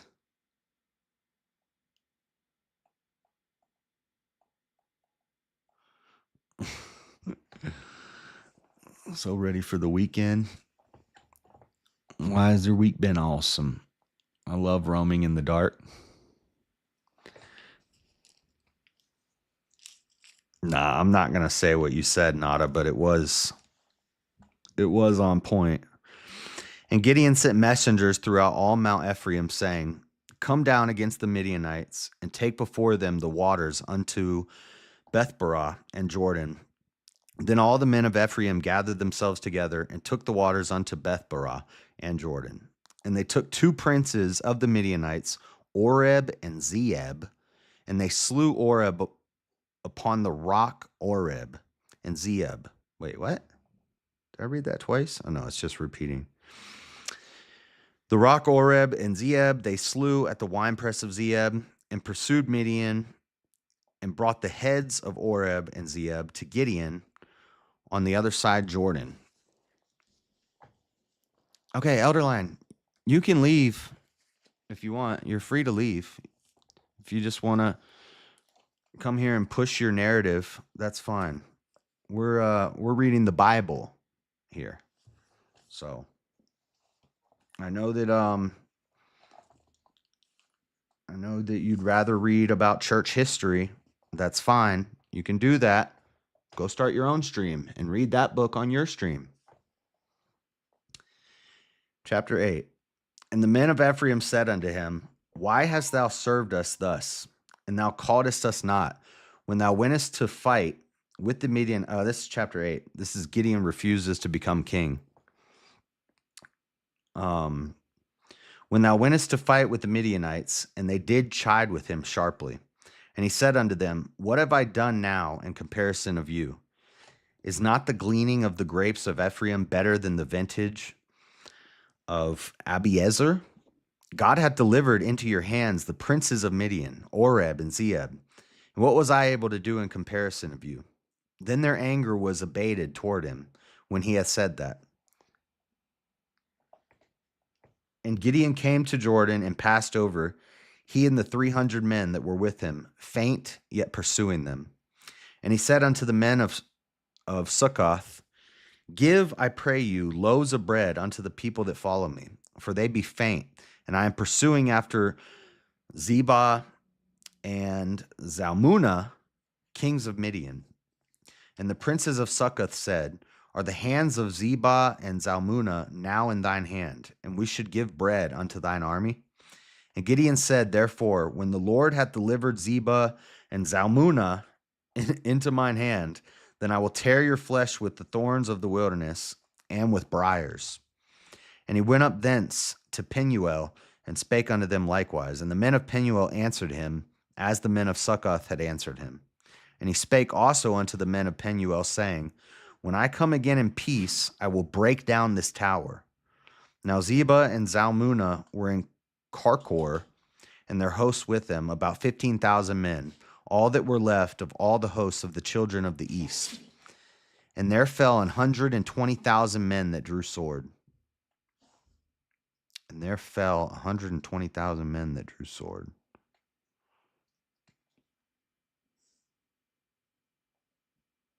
We'll break down this tower. Huh.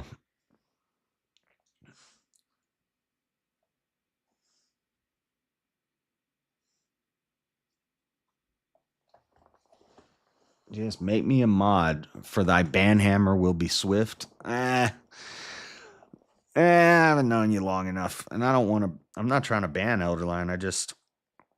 This isn't the place to push. For him to push that, I'm gonna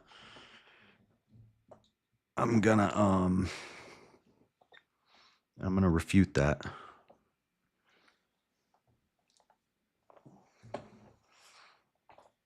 If you're gonna say that you should read a book by a guy that, because he went to college, that was written 10 years ago. When was it written? When was that book written? Like a precursor to the Bible. That's not a good idea, because then what happens is when you read the Bible, you're going in there with his opinions already formed in your head. So you've already been influenced to see it and interpret it a certain way that he told you to see it and interpret it. And you're never going to be able to see anything different. You're not going to have an open mind. You're not going to have an open heart. You're going to have ideas formed in your head. Instead of what you should do is you should read it and be confused. Just read it and be confused. Then start looking into things. Then start researching into things and say, I wonder what this means. Well, let me see what this person said. Let me see what this person says. Let me see what this person says. Let me see what this person says. Let me see who agrees and who disagrees. What are the arguments here for both sides? And let me form the most logical, sound idea instead of just reading what some doctor wrote 20 years ago that tells you how to read the Bible and then reading the Bible with all of his ideas. That's not how you learn things. That's not how you genuinely come to an understanding of things.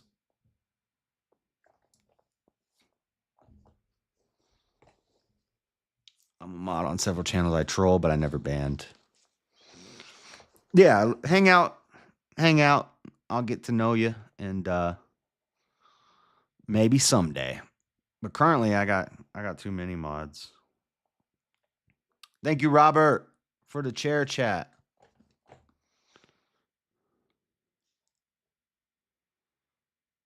Nobody's banning nobody. No, I'm not talking about Mormons. Mormons have their own. Mormons, I mean, they carry a Bible with them, but they barely even read the Bible. They don't care about the Bible. They care about the Book of Mormon. That's not. Ugh. But imagine if you read the Book of Mormon first and then you read the Bible. Would that be a good idea? I bet you that's what a Mormon would say to do. In fact, I know that's what a Mormon would say to do. Imagine if yeah, that's the perfect analogy right there. It's like a Mormon telling somebody, you should read the Book of Mormon first, then read the Bible so that you won't be walking around darkly. It'll give you a candle to light your way through the Bible. Then you'll have real understanding. That's the perfect analogy. Thank you, me, myself, and I. You helped me with that. Got him.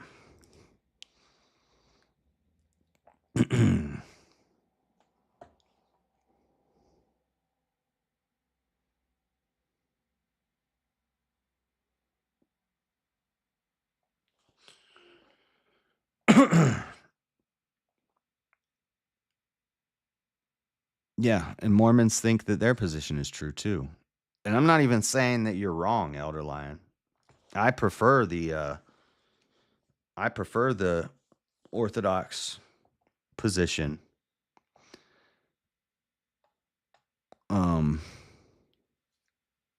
But I would never tell somebody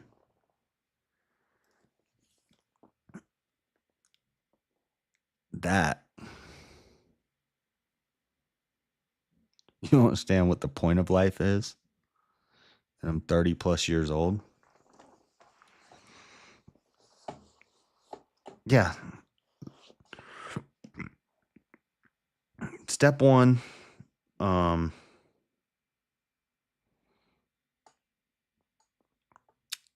Emily? I don't know. I'd say just get a Bible and start reading it. And whenever you're confused, don't worry about it. Just keep reading it. And once you get done with it, maybe while you're going through, take some notes and say, what does this mean? What does this mean? Or as you're going, you can look into it and you can look it up and look at all the different ideas but don't just let it all go in one ear and out the other and Seek and ye shall find. Just read it with an open mind and an open heart. And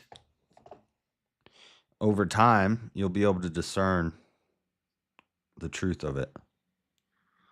Concordances can be useful. Yeah. A concordance is good. Yep.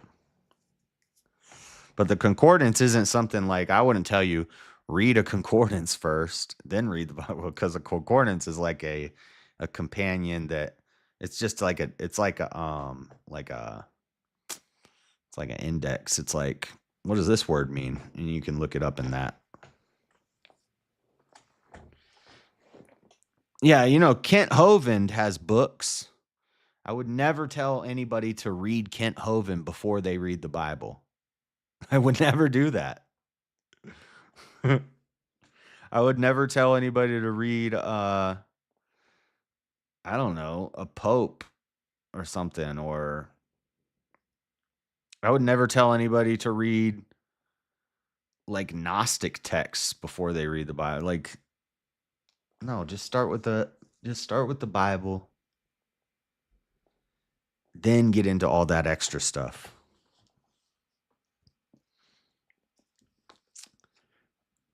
It's very basic, very simple. Simple, easy.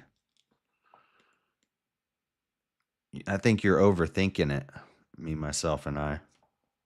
It's not that complicated. If you want to make it complicated, well, you can read 30 other books. Yeah, that's what it is. That's exactly what it is. Yeah, if you want to make it more confusing than it is, then do that. Go read some Dr.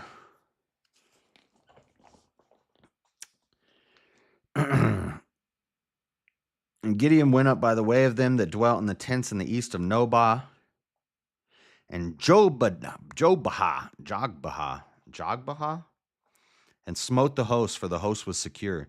And when Zebah and Zalmunna fled, he pursued after them, and took the 2 kings of Midian, Zebah and Zalmunna, and discomfited all the host. And Gideon the son of Joash returned from the battle before the sun was up, and caught a young man of the men of Succoth, and inquired of him. And he described unto him the princes of Succoth, and the elders thereof, even 70 men. And he came unto the men of Succoth, and said, Behold, Zebah and Zalmunna, with whom ye did upbraid me, saying, what does upbraid me mean? See, this is what you do. What does upbraid meaning?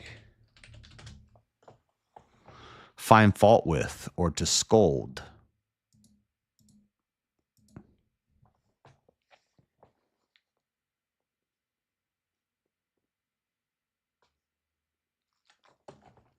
That's just not the best. Well, it's what I did in 2nd grade, so it worked for me.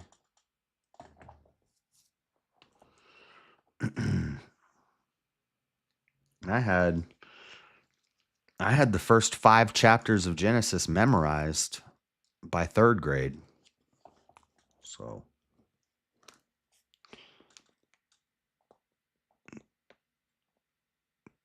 the hard part is accepting the right one. The internet does not help. What do you mean the internet does not help? The Bible's on the internet. The Bible's on the internet. Helps a ton. Every book he's talking about, you can find on the internet for free. I have it on my phone for free right now.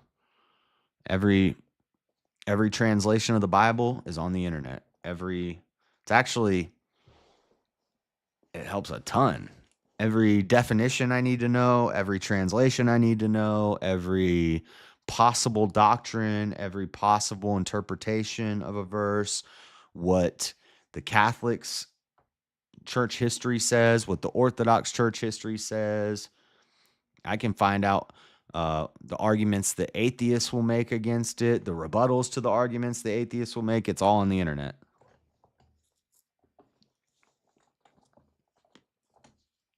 Including every book from the church fathers, like all the books that Elder Lion put in the Discord, the list of books, the list of church fathers books. I've been able to find all of those for free on the internet. I have 2 of them on my phone right now. I'm not saying they're not good books to read. But I don't think that, I think it's going to make it more confusing. Where was I? I was at upbraid. Let me upbraid you. Oh, that feels good. I know you're not supposed to itch your ear with pens and stuff, but it feels good. Whom ye did upbraid me, scold me, saying, are the hands of Ziba and Zalmunna now in thine hand, that we should give bread unto thy men that are weary? And he took the elders of the city and thorns of the wilderness and briars, and with them he taught the men of Succoth. And he beat down the tower of Penuel and slew the men of the city. Then said he unto Ziba and Zalmunna, what manner of men were they whom ye slew at Tabor? And they answered, as thou art, so were they. Each one resembled the children of a king. And he said, they were my brethren, even as the sons of my mother. As the Lord liveth, if ye had saved them alive, I would not slay you.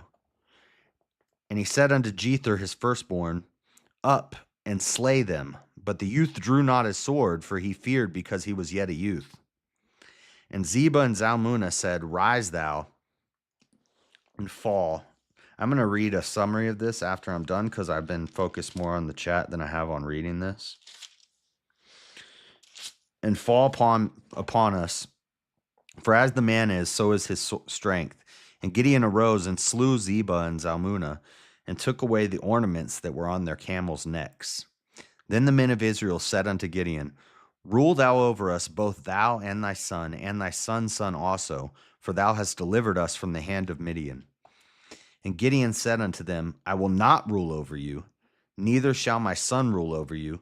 The Lord shall rule over you. Oh, I know Mosman would love this. Even though multiple other people, never mind.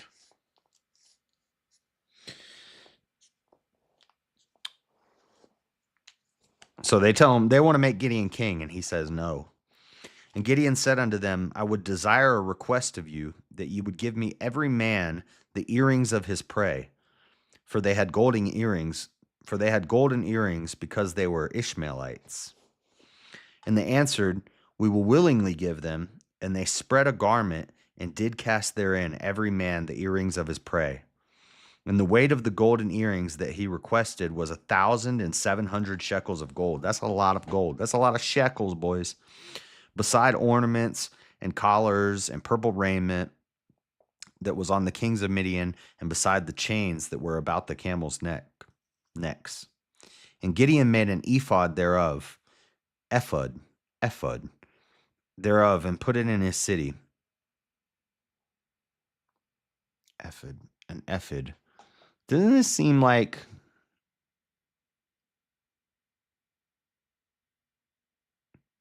are not in bookstores? I wondered about that. I wondered if, like, if you go to a Barnes and Noble or something, if you can find all those books.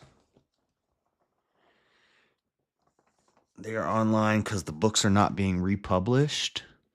So how do you, like, you can't order them on Amazon? I just ordered Against Heresies. Well, it's digital. I didn't order it. I have it. It was $1 on Amazon Prime or on the heck's it called? Kindle? What's the name of one of them? Like what's the one that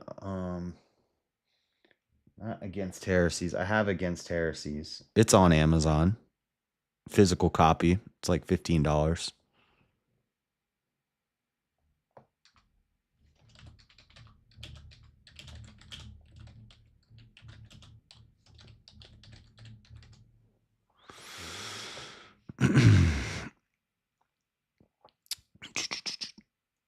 There's like a anti-Nicene Fathers. $1,466? Oh, that's how you're spending $500 on books.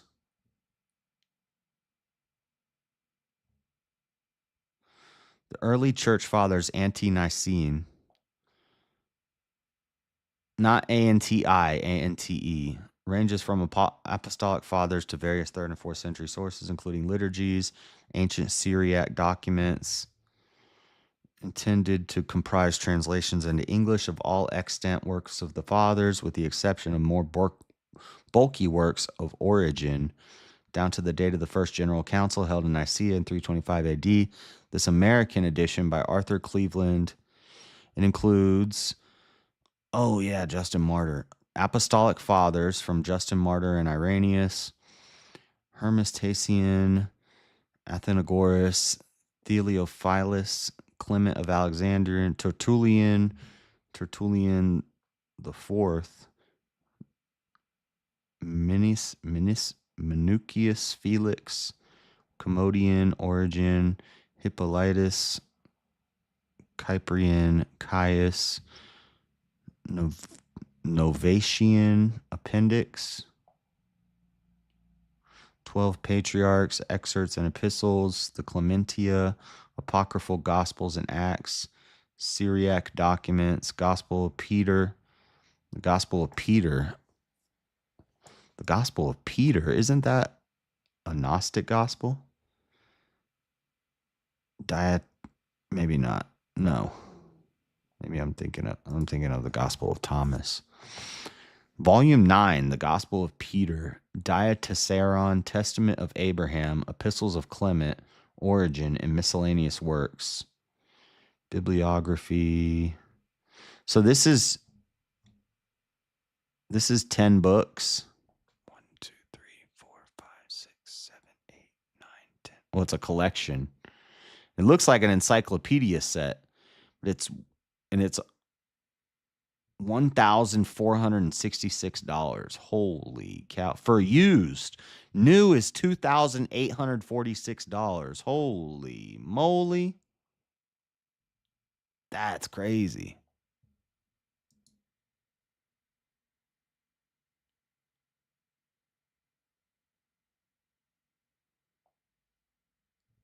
That's crazy. Against Heresies. Yeah, Against Heresies is Irenaeus, right? Or Irenaeus. Yeah. It's on Amazon. It's only like $15 on Amazon, but you can get it on Kindle for $1. That's what I did.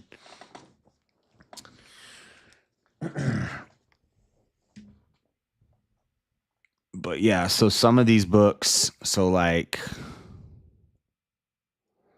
Apostolic Fathers. Let's see if Amazon has that. That's Justin Martyr. I wanted to read one of his. I would like to read this. It's on Amazon. The Apostolic Fathers, a new translation. Early Christian writings, the Apostolic Fathers. The Epistles of St. Ignatius of Antioch, 7 letters of an Apostolic Father to the early churches. Some of them are on here, but not all of them.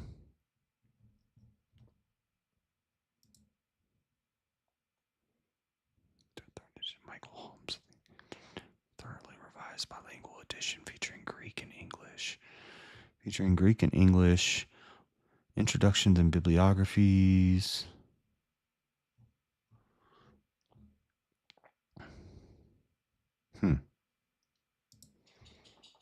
Oh, Honey's got a discount. You'll save around $19.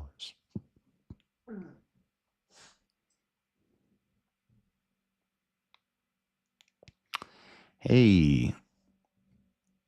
Dude, I never see. I have this Honey plugin. You know, Honey, where it's supposed to like tell you if there's coupon codes or discounts on stuff, and I've never seen it work. But it works on this book. It's $32, but I could get it for $19.40 with this Honey app. That's pretty cool. I've never seen that thing work before.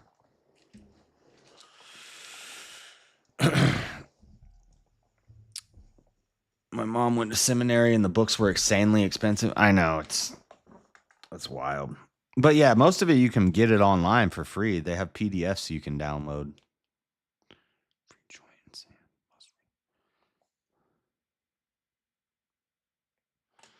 The Talmud is like an encyclopedia. Is it? Because I wanted to get a copy and read it. I'll need to cross myself before I read it to make sure the demons don't get me. Because that book is some mess from what I've heard. I thought it was not that big. It's big?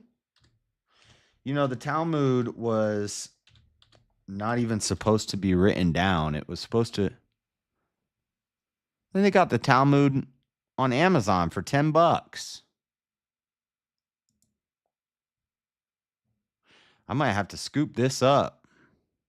I wonder if there's a place online where I can get one sent to me for free, like I did with the Quran. Unlock the timeless wisdom of the Talmud in a language that speaks to today's world with this modern Talmud. It's only $10. Softback. Dude, they have a graphic novel, Tales from the Talmud, Volume 1. The graphic novel of the Talmud. What? $4.99 for the Kindle edition? What the? That's what I'm going to have on my bookshelf when I get it. It's going to be all like books from the different religions. So in my Amazon wish list, I have the Bhagavad Gita. I have the Egyptian Book of the Dead, the Tibetan Book of the Dead. I don't think there's like a Buddha holy book.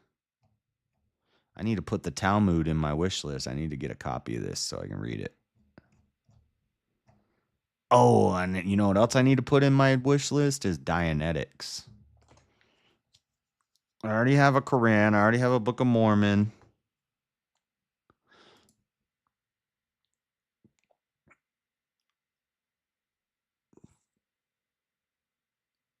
I want to see the manga version. Here, I'll show you.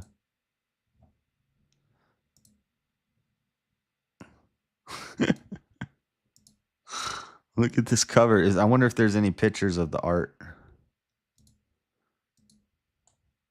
Tales from the Talmud, Volume 1.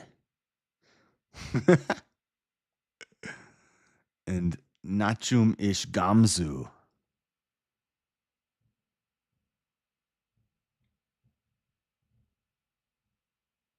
There's no like pictures of read a sample.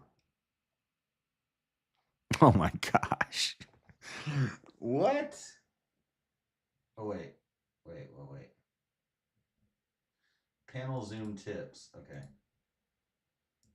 Let's read an excerpt from the Talmud. Tales from the Talmud, Volume 1. Said I'm supposed to be able to click to zoom. It's not working.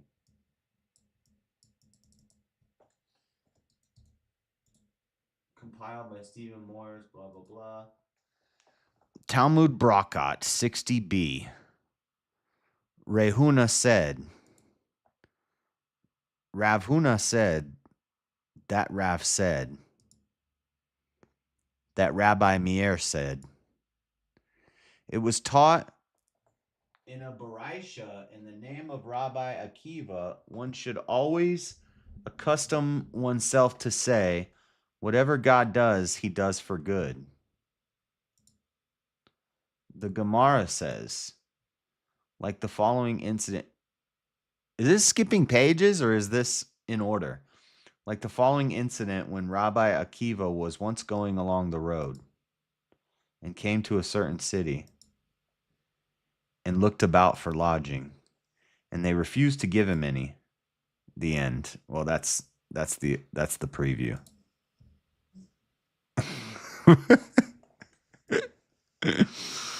That's crazy. Pictures of Jesus swimming in, yeah.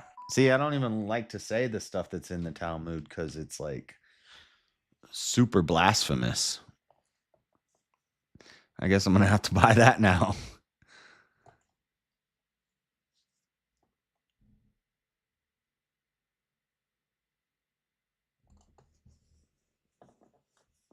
The first 2 pages, results paid to be there. I get different results, false scriptures.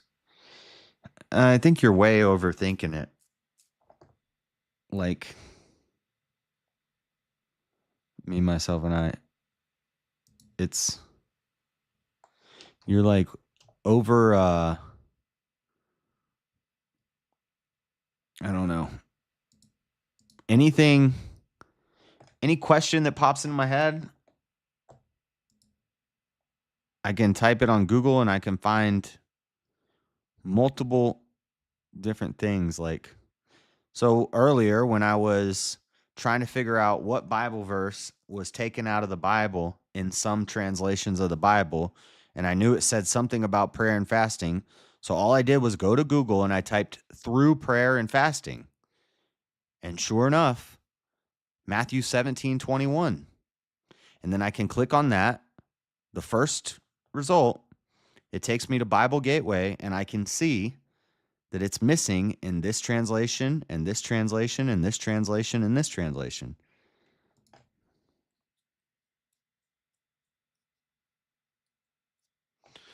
So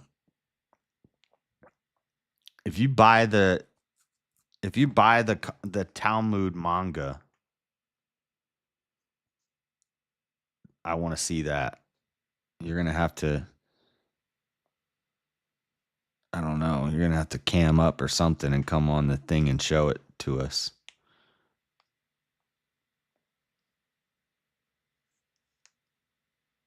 Brave search engine might be less confusing. Yeah, we're not looking up like he's not I don't like you're misunderstanding. I'm looking for the proper faith where it doesn't exist in my area. Also finding scriptures and books, especially online. If you want a book, you go to Amazon.com. You type it into the search bar and it will give you the book.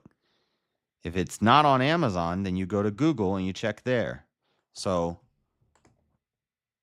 like, what book are you looking for?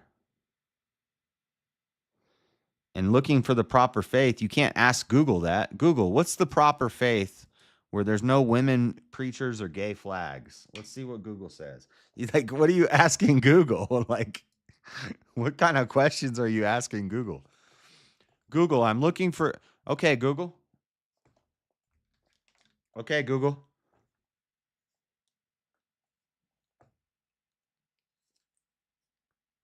Okay, Google.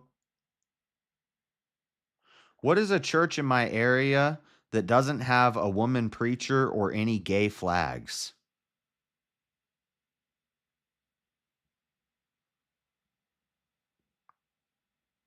Yeah. So the first result I get is Reddit. saying, "Are there any gay-friendly churches in my area?" So yeah, if you're asking questions like that, then yeah, look, yes, all of the results are telling me where the gay churches are. So yeah, questions like that, Google's not going to give you the answer. You're right. if that's if that's what you're asking it, then yeah, literally all it's giving me is gay churches and women's churches. When I specifically asked it, a church that doesn't have women or gay flag.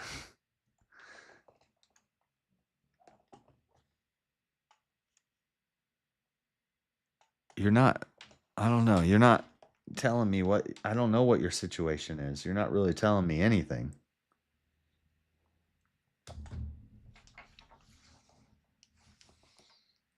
You haven't asked a question yet. You say, okay, Google, and my Google in my truck responded. Oh, snap. I could get you. Okay, Google. Show me. No. Oh, I could get some people. I could get no name. Okay, Google. Play Two Girls. No. No, stop. Stop. This is a Bible stream. Don't do that. uh,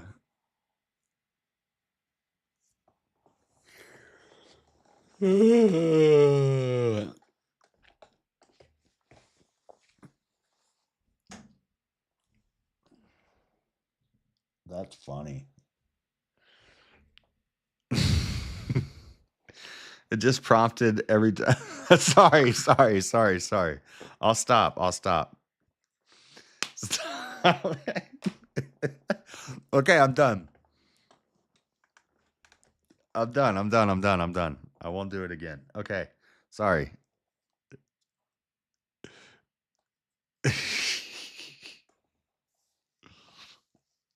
That's funny. Dude, see, I think people get so. This happened to James. This is happening to you, me, myself, and I think you guys get so bent out of shape about finding the right denomination and finding the right church. Dude, just read the Bible, go into your prayer closet, which means a quiet place, and be still and know God. Sit quietly, put your phone down, get off the computer, get yourself a Bible, sit quietly, read it, and just sit there. And stop. And then, whatever the closest church is to you, go check it out. Just go check it out.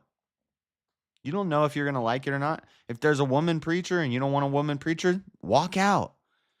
And then the next weekend, go to the next closest church and see what it's like. And then the next weekend, if you didn't like that one, go to the next one.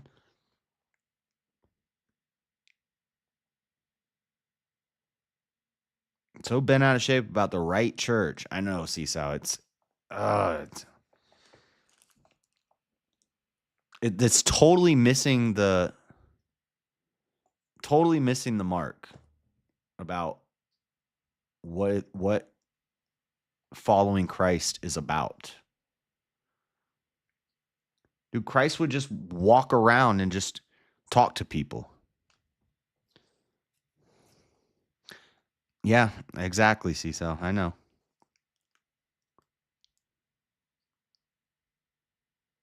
Yep, I agree, No Name. I agree. It's not about all these denominations, and it's not about making sure you do all the right procedures and sacraments and doing all the things. That's not what it's about. It's about loving God, loving your neighbor, and following Christ. That's it. That's it. Just go to whatever church is closest to you. See if you like it. If you don't like it, go to another one next week.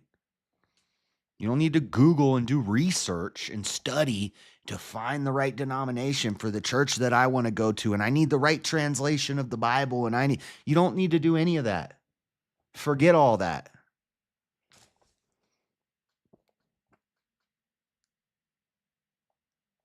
I agree, Seesaw. I agree. And anybody who says otherwise, I wouldn't listen to anything they say. If anybody reads what Seesaw just wrote and says, well, that sounds like sola scriptura to me, I wouldn't listen to anything that you have to say about it, because I'm reading the Talmud manga. Be doers of the word. Yes.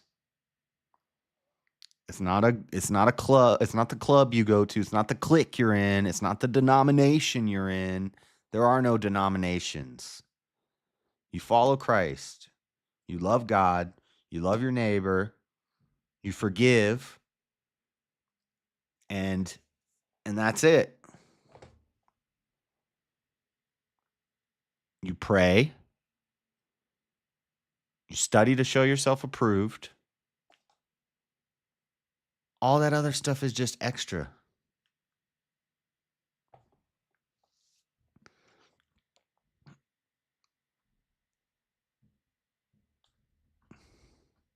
Study thyself approved. Let no man teach you.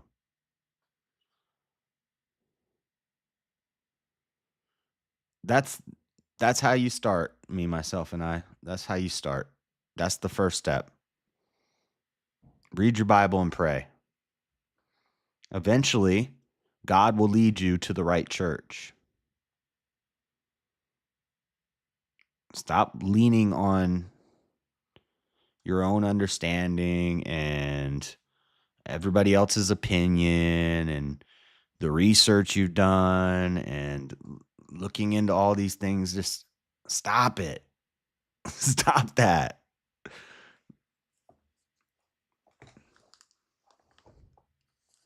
It doesn't even matter which. I mean, other than the ones that I said definitely stay away from, like definitely don't get a copy of the Feminist Bible. Don't do that.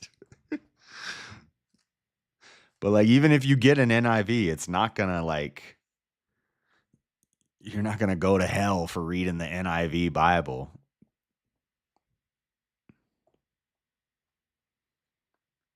Yep.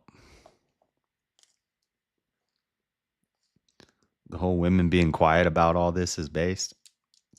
Well, we're not in church, so she's allowed to speak. She's more based than it's sad. She's more based than half the men. You and God, you be all right. You be all right. That's right, Nada. Okay, we're going to do one more chapter. Where was I? I've been dilly-dallying today. Shush it and get in the kitchen, woman. Dude, why does it said 0 concurrent viewers this whole time? Well, I guess it says the right number here. Okay.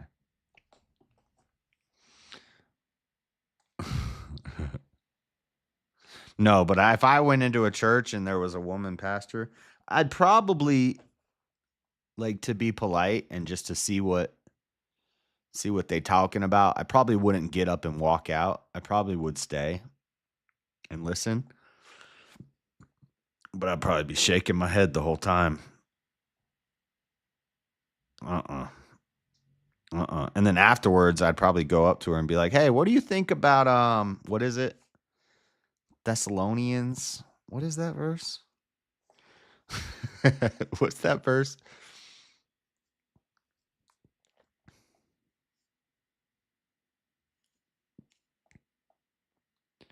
A gnomic will? I don't know what a gnomic will is. Expect you to do what to do with a gnomic will. Not sure what a gnomic will is. God will use people to lead you to church. He'll also use people to lead you away from it. Or he won't use people to lead you away from it, but Satan will use people to lead you away from it.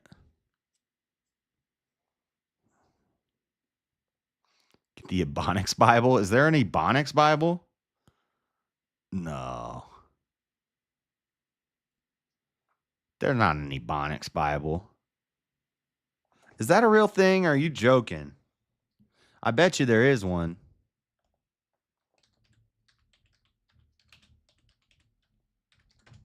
If there's a Talmudic manga, then there's probably an Ebonics Bible. AI says the Ebonics Bible isn't a single official translation, but rather a concept or idea exploring how to translate biblical passages into African American vernacular English. AAVE or Ebonics. Dang, they got a smart sounding word for it now. I think I heard about this. I think they have a class in colleges that teaches African American vernacular English, also known as ghetto talk. This approach aims to make the Bible more accessible and relatable to a specific cultural audience by using their vernacular language and cultural references. What?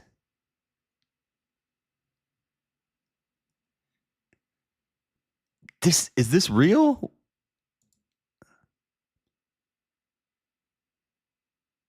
There's not one definitive Ebonics Bible. Somebody's working on it somewhere.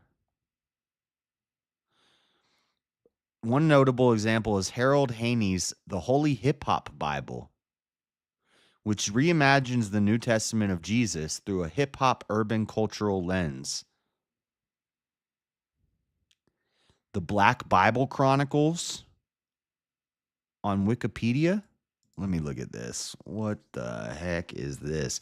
2-volume set of adaptive retelling of the Bible by Pete K. McCary. The Black Bible Chronicles from Genesis to the Promised Land is a 190-page interpretation of the Pentateuch. Book 2, titled Rappin' with Jesus, The Good News According to the Four Brothers, was released a year later. This includes similarly interpreted versions of the four Gospels in 160. How do I read an excerpt of this? Dude, I'm going to go to hell for reading this. Let me see.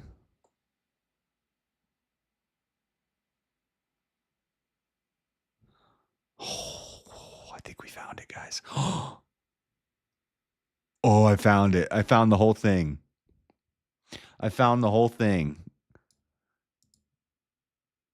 Oh, no. Oh, Bible study's changing for today, guys. Hold on, before we read this. Gideon made an effort thereof and put it in his city, even in Opha, and all of Israel went thither, a whoring after it, which thing became a snare unto Gideon and to his house. I was going to say, isn't it a bad thing to take all their earrings and make an ephod? Isn't that what Aaron did? Isn't that not a good idea? Turns out, not a good idea. Gideon made this ephod out of the earrings of the people, and it became a snare unto Gideon and his house, and Israel went whoring after it. Thus was Midian subdued before the children of Israel, so that they lifted up their heads no more. And the country was in quietness 40 years in the days of Gideon. And Jerubbaal, the son of Joash, went and dwelt in his own house, and Gideon had 70 sons. What? Of his body begotten, for he had many wives. 70, that's 70 sons. Dang! Gideon had 70 sons. Because he had many wives. Yeah, you got to have many wives if you have 70 sons. And his concubines, that was Shechem, she also bare him a son, whose name he called Abimelech. Oh, I know about Abimelech. And Gideon, the son of Joash, died in a good old age and was buried in the sepulchre of Joash his father in Ophrah, the Abiezrites. After we've got a couple more verses and then I'm going to stop. And it came to pass as soon as Gideon was dead that the children of Israel turned again and went a whoring after Baalim and made Baal Berith their god. And the children of Israel remembered not the Lord their God, who had delivered them out of the hands of all their enemies on every side. Neither showed they any kindness to the house of Jerubbaal, namely Gideon, according to all the goodness which he had showed unto Israel. So Gideon is the fourth or the fifth judge. Not the greatest judge. He was good, but he made some mistakes, and he had a lot of wives and a lot of sons. And he made an ephod, which was a snare unto his house. Fifth judge, right? Or sixth? Wait, didn't we read 2 today? Hold on, we're about to read a little bit of the Urban Bible in a second.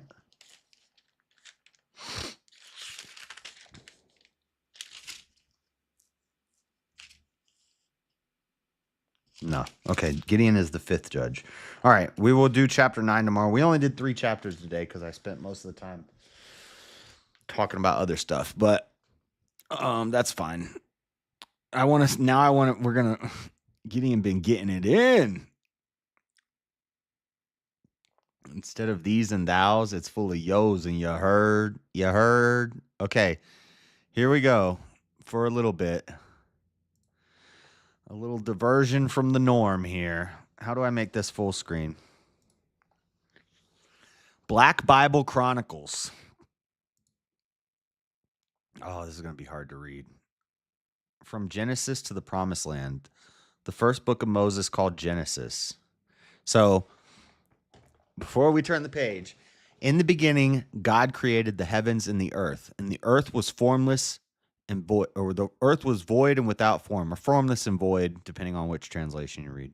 The earth was formless and void, and darkness was over the waters, and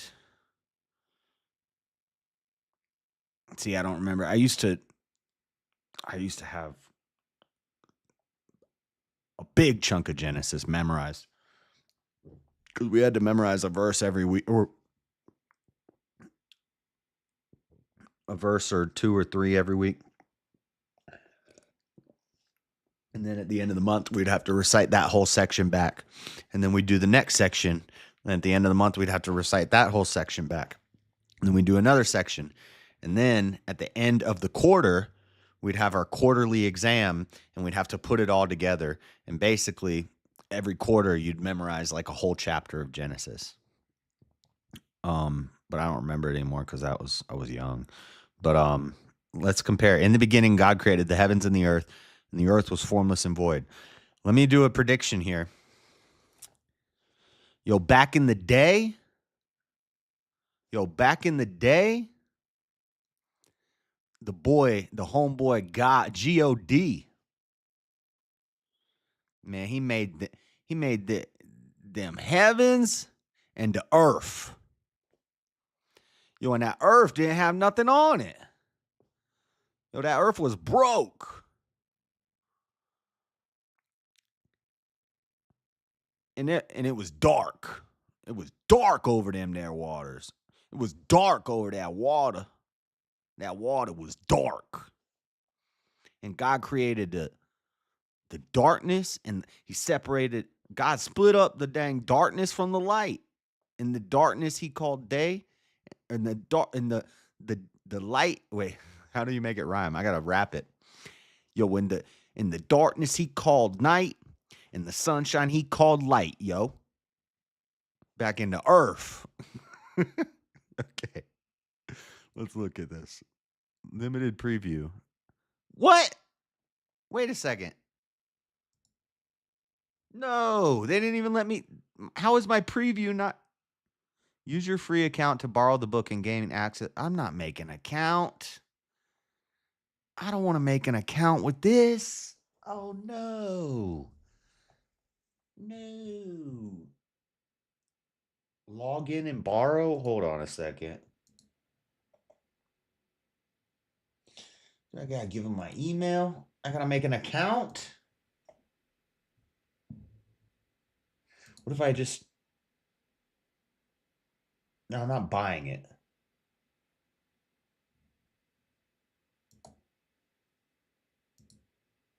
They won't let me read it. Dang it. Sorry. I misled you guys. Hold on. We're going to find...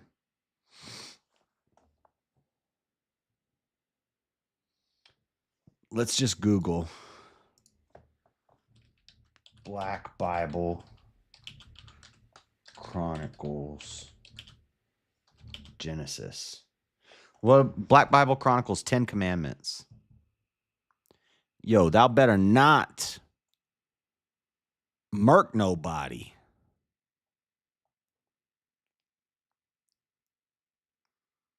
Y'all better not be making no... Dang. Y'all better not be making no bling bling to no other G's. Only the OG. Don't be stealing your boy's whip. Hold on. The 10 Commandments from the Black Bible Chronicles.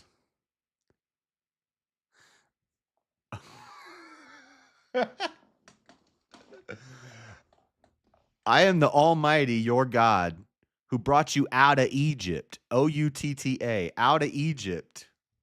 Oh my God. No way. Yo, I am the Almighty, your God, who brought you out of Egypt when things were tough. Don't put anyone else before me. Don't make any carved objects or things that look like what is in heaven or below. And don't bow down to these things like they are anything heavy. Not ever. You shouldn't diss the Almighty's name. Using it in cuss words or rapping with one another, it ain't cool. And payback's a monster. After you've worked 6 days, give the 7th day to the Almighty. The Almighty made the heavens and the earth in 6 days. He rested on the 7th day and blessed it as right on. Blessed it as right on. You shouldn't be talking nothing. You shouldn't be taking nothing from your homeboys. You shouldn't be taking nothing from your homeboys. For sure. Hold on. Give honor to your mom and dad and you'll live a long time. Don't waste nobody. No way. No way. Don't waste nobody. Thou shalt not murder, I think is what that means. Don't mess around with someone else's old man or old lady. Don't go around telling lies on your home buddies. Home buddies? Who says home buddies? Don't go around telling lies on your home buddies. Don't want what you can't have or what your home buddy has. It ain't cool. Chirp. Bro, what? What? Black Bible Chronicles Genesis.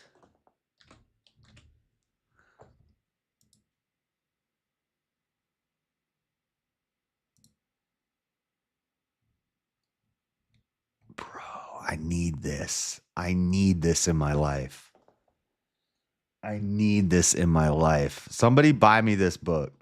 It's $24? Bro, the Talmudic manga is cheaper than this.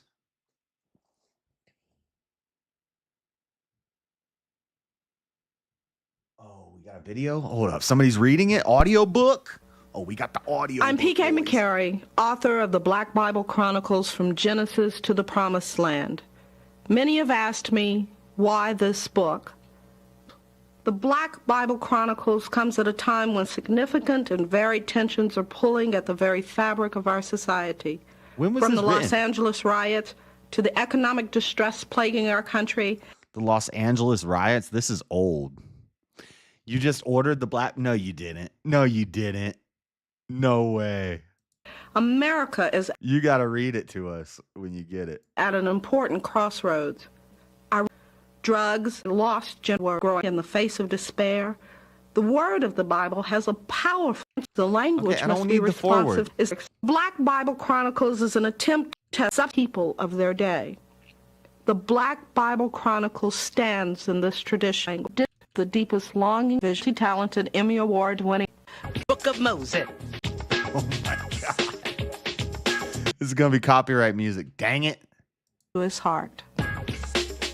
Yo, Genesis, the first book of Moses. The first book of Moses, called Genesis. Genesis. And God stepped out on space and What? looked around and said, I'm real lonely. What? I'll make me a world. The creation, James Weldon Johnson. What? Whirl up. Now, when the Almighty was first down with his program, he made the heavens and the earth. The earth was a fashion misfit, being so uncool and dark. But Oh my. What is this? What am I listening to? the Spirit of the Almighty came down real tough, so that he simply said, Yo, I told you they was tough, boy. lighten up. And the light was right. This is blasphemy. I'm going to hell for this. Guys, we're not.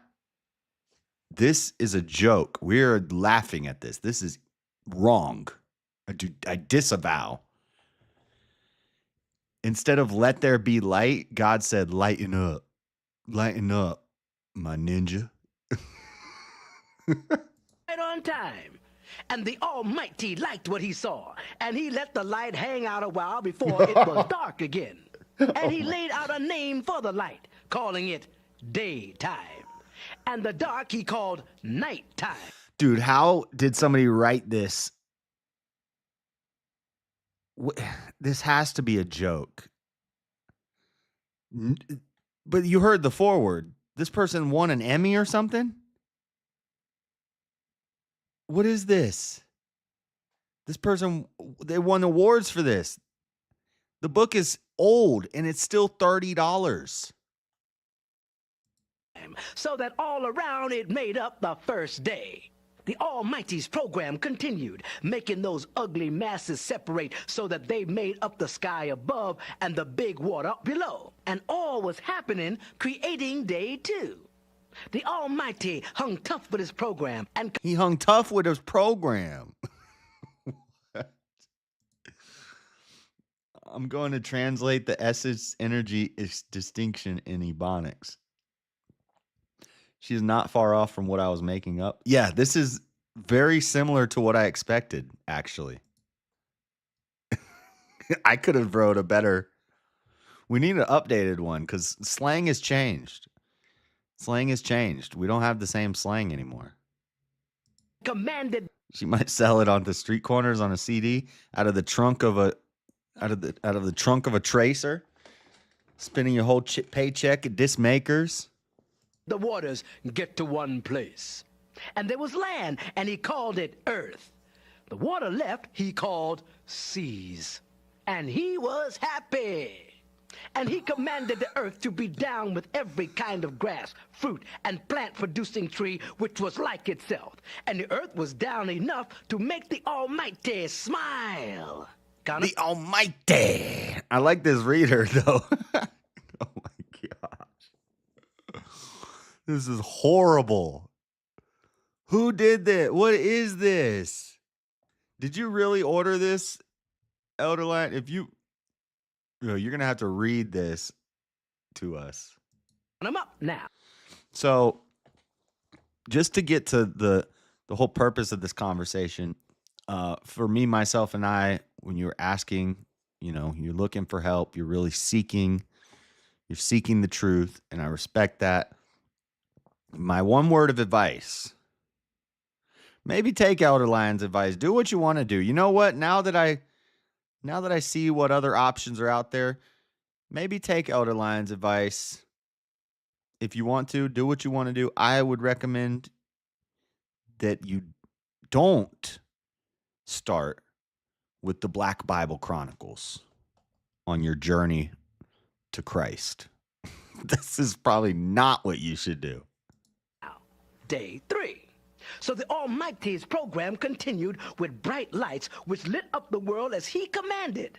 The day differed from the night around the clock, 24/7, turning weeks into months and months into seasons which make up years. And it was so. The Almighty made 2 big lights, and they did shine on the earth. The big light he called the sun, and it rested itself over. This isn't even like accurate. Like I would do it, and I would try to stick to really what the Bible says, but just, slang it up a bit. This is totally like changing things. It's like, this is not what? Over the earth during the day. And the little light, which he called the moon, cruised through the night. The Almighty added little lights, called stars, and put them in the sky, and they did their share of lighting. So that now we have a day and a night for real, and the Almighty was feeling mighty fine on the 4th day. The Almighty then said, I want the waters to have fish, and other kinds of things, and birds that fill the sky. And he made all them different kind of living sea things, and blessed them. And on the real tip... So, different kind of living sea things. He made all them different kind of living sea things. This does not look good on the African American community. I'm going to need Jesse Jackson to come out and denounce this immediately. The Almighty commanded them to increase and fill up them waters. And the birds he commanded, multiply and fly the earth. And all was done by day 5. Now the Almighty was on the one with his program, replenishing the earth with every kind of animal, cattle, and other creeping, crawling things, reptiles, and so on. And all the beasts like themselves, they were down with the program too. Okay, we can't listen to this whole thing. Let's skip ahead a bit. Let's see what's happening. Let's see if we get to Adam and Eve. And Adam looked at Eve, and she was mighty fine. Head and wasted him. Afterwards, the Almighty asked Cain, where's your... Oh, Cain and Abel. He wasted that. He wasted that boy. He popped a cap in him. brother, man? Abel. The Almighty already knew the score, and he was hip to the fact that Abel was dead. You're busted, boy. Where's your brother, man? Abel. He was hip to the fact that Abel was dead. He gone. What you trying to get away with? Don't you know that Abel's blood is crying to me from the ground? And Cain snarled. Look, man, what am I, his keeper or something? You think I keep him in my back pocket? The Almighty You think I carry him around in my pocket, guy? What? ordered Cain, get away from here and don't come back. By the way, there'll be no more crops for you no matter how long or how hard you work. And you're a fugitive, man. On the run, an outsider on this earth, just drifting from place to place. Cain and his old lady had a baby named Enoch. And Cain... Mormons believe that Cain is Bigfoot? Or somebody believes that. I heard that. I heard it somewhere. I don't know where. Pleaded with the Almighty. Hey, man, don't do this. You know I can't handle that. You've made me into a convict and everybody want to blow me away. They want to pop me. Almighty was ready for that, and he said, they ain't gonna do nothing to you, man. Of course, whatever happens to you will happen to them 7 times over. And the Almighty placed a mark on Cain so that folks would know not to blow him away. Cain went away and settled down in a town called Nod, just east of Eden. Cain. Who thinks Cain is Bigfoot?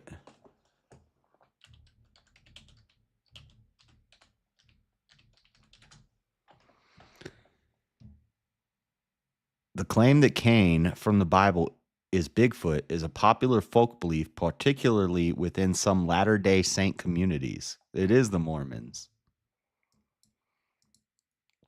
That's crazy. Wonder where they get that from. Is it in the Book of Mormon somewhere? Did when Jay Dyer and Jim Bob did their breakdown of Mormonism, I wonder if they mentioned this part, because this is interesting.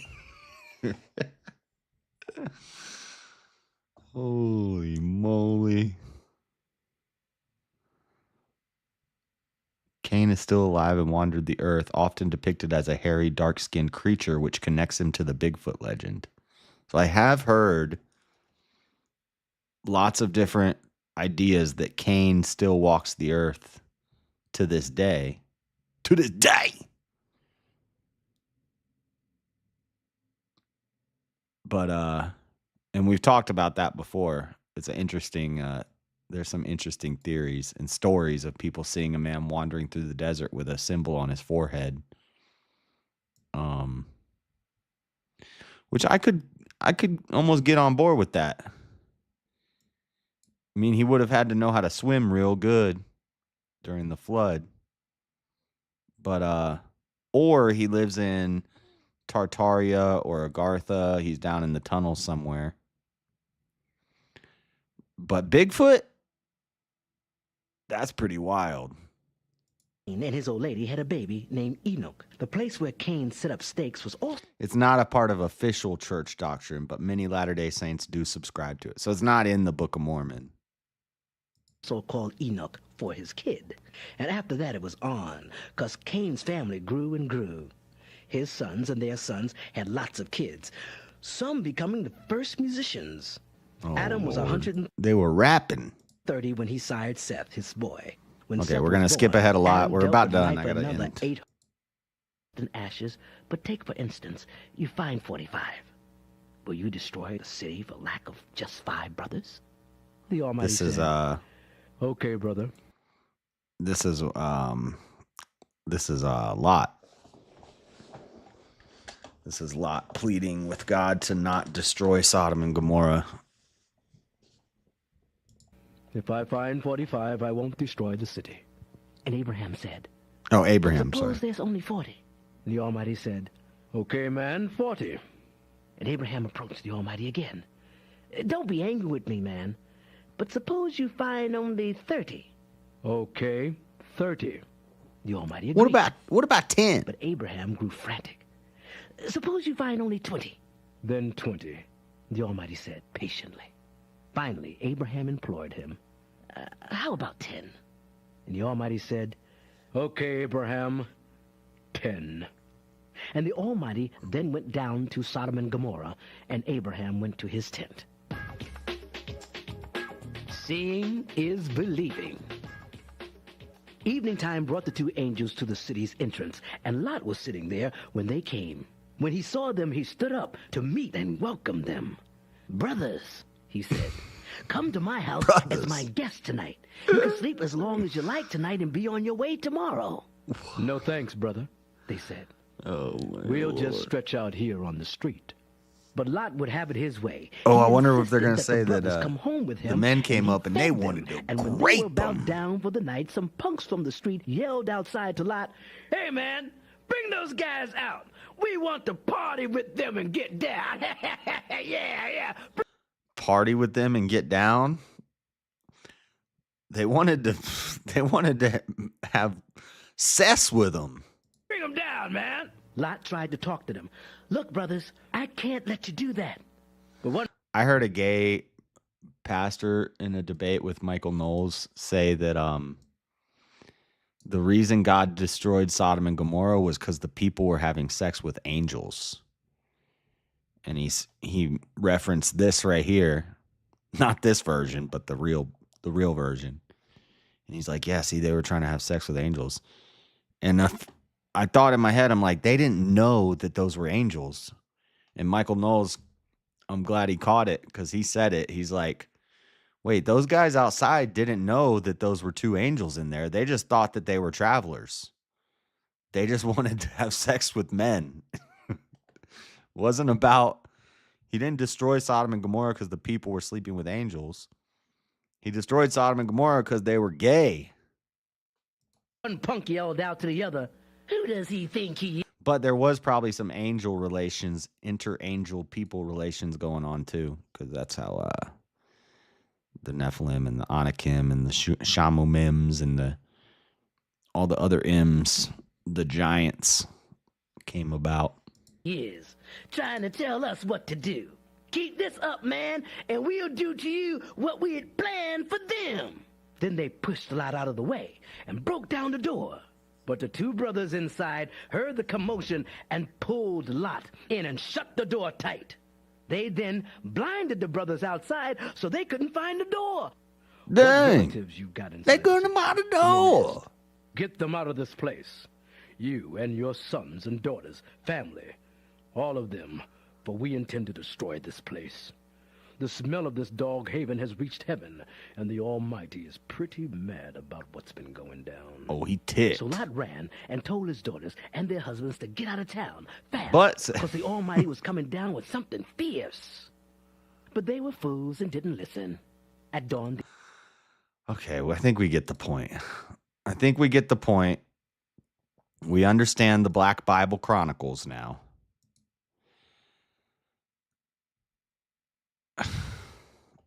And I think, who said that? Was that Nada? He said, get the Ebonics Bible. I think you were just joking. But sure enough, there is an Ebonics Bible. Not the whole thing, just bits and pieces. We need an updated version with modern slang, because that's this is like Rodney King time. This video is from 8 years ago. The book is from 1993. That's from 1993. So it's 22 years old. Imagine what a modern Black Bible Chronicles sounds like. Yurt, yurt, yurt, chirp, chirp, yurt, skibby, skibbity. I don't know the slang nowadays. Crashing out. No, we could do like a Valley Girl Bible. Dude, that's how you get rich.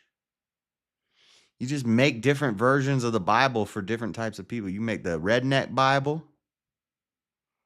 Yeah, in the beginning, God created the heaven and earth. Thinking all about now. You could do Valley Girl Bible. So in the beginning, like God, he was up in heaven, and he's like, yeah, slay queen. I want to hear Jesus slang talk. I don't think that they have a New Testament. I think it's only the Torah. First, I think it's just Genesis. Well, it's 210 pages, so. But yeah, they get to the 10 Commandments, so. Harper's Magazine.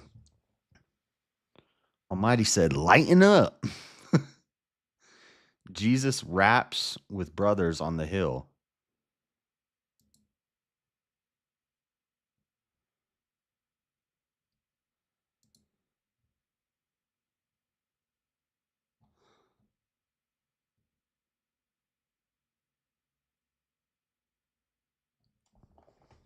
You know, there's a little something for everybody, Jesus told them. Brothers who are down in the way they feel, they ain't got nothing to worry about, because the kingdom of heaven belongs to them.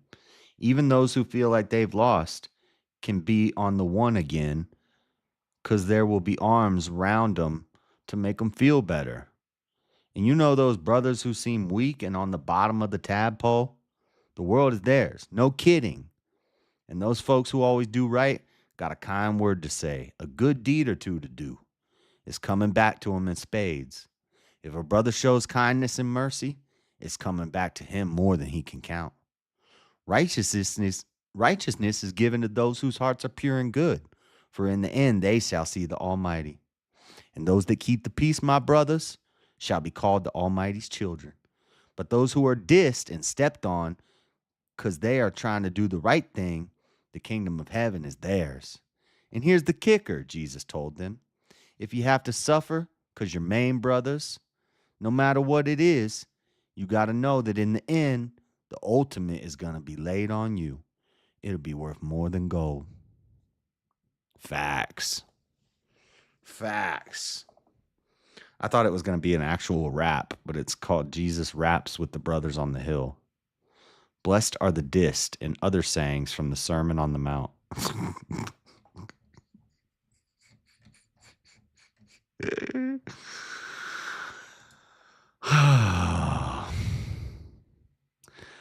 All right, guys. Well,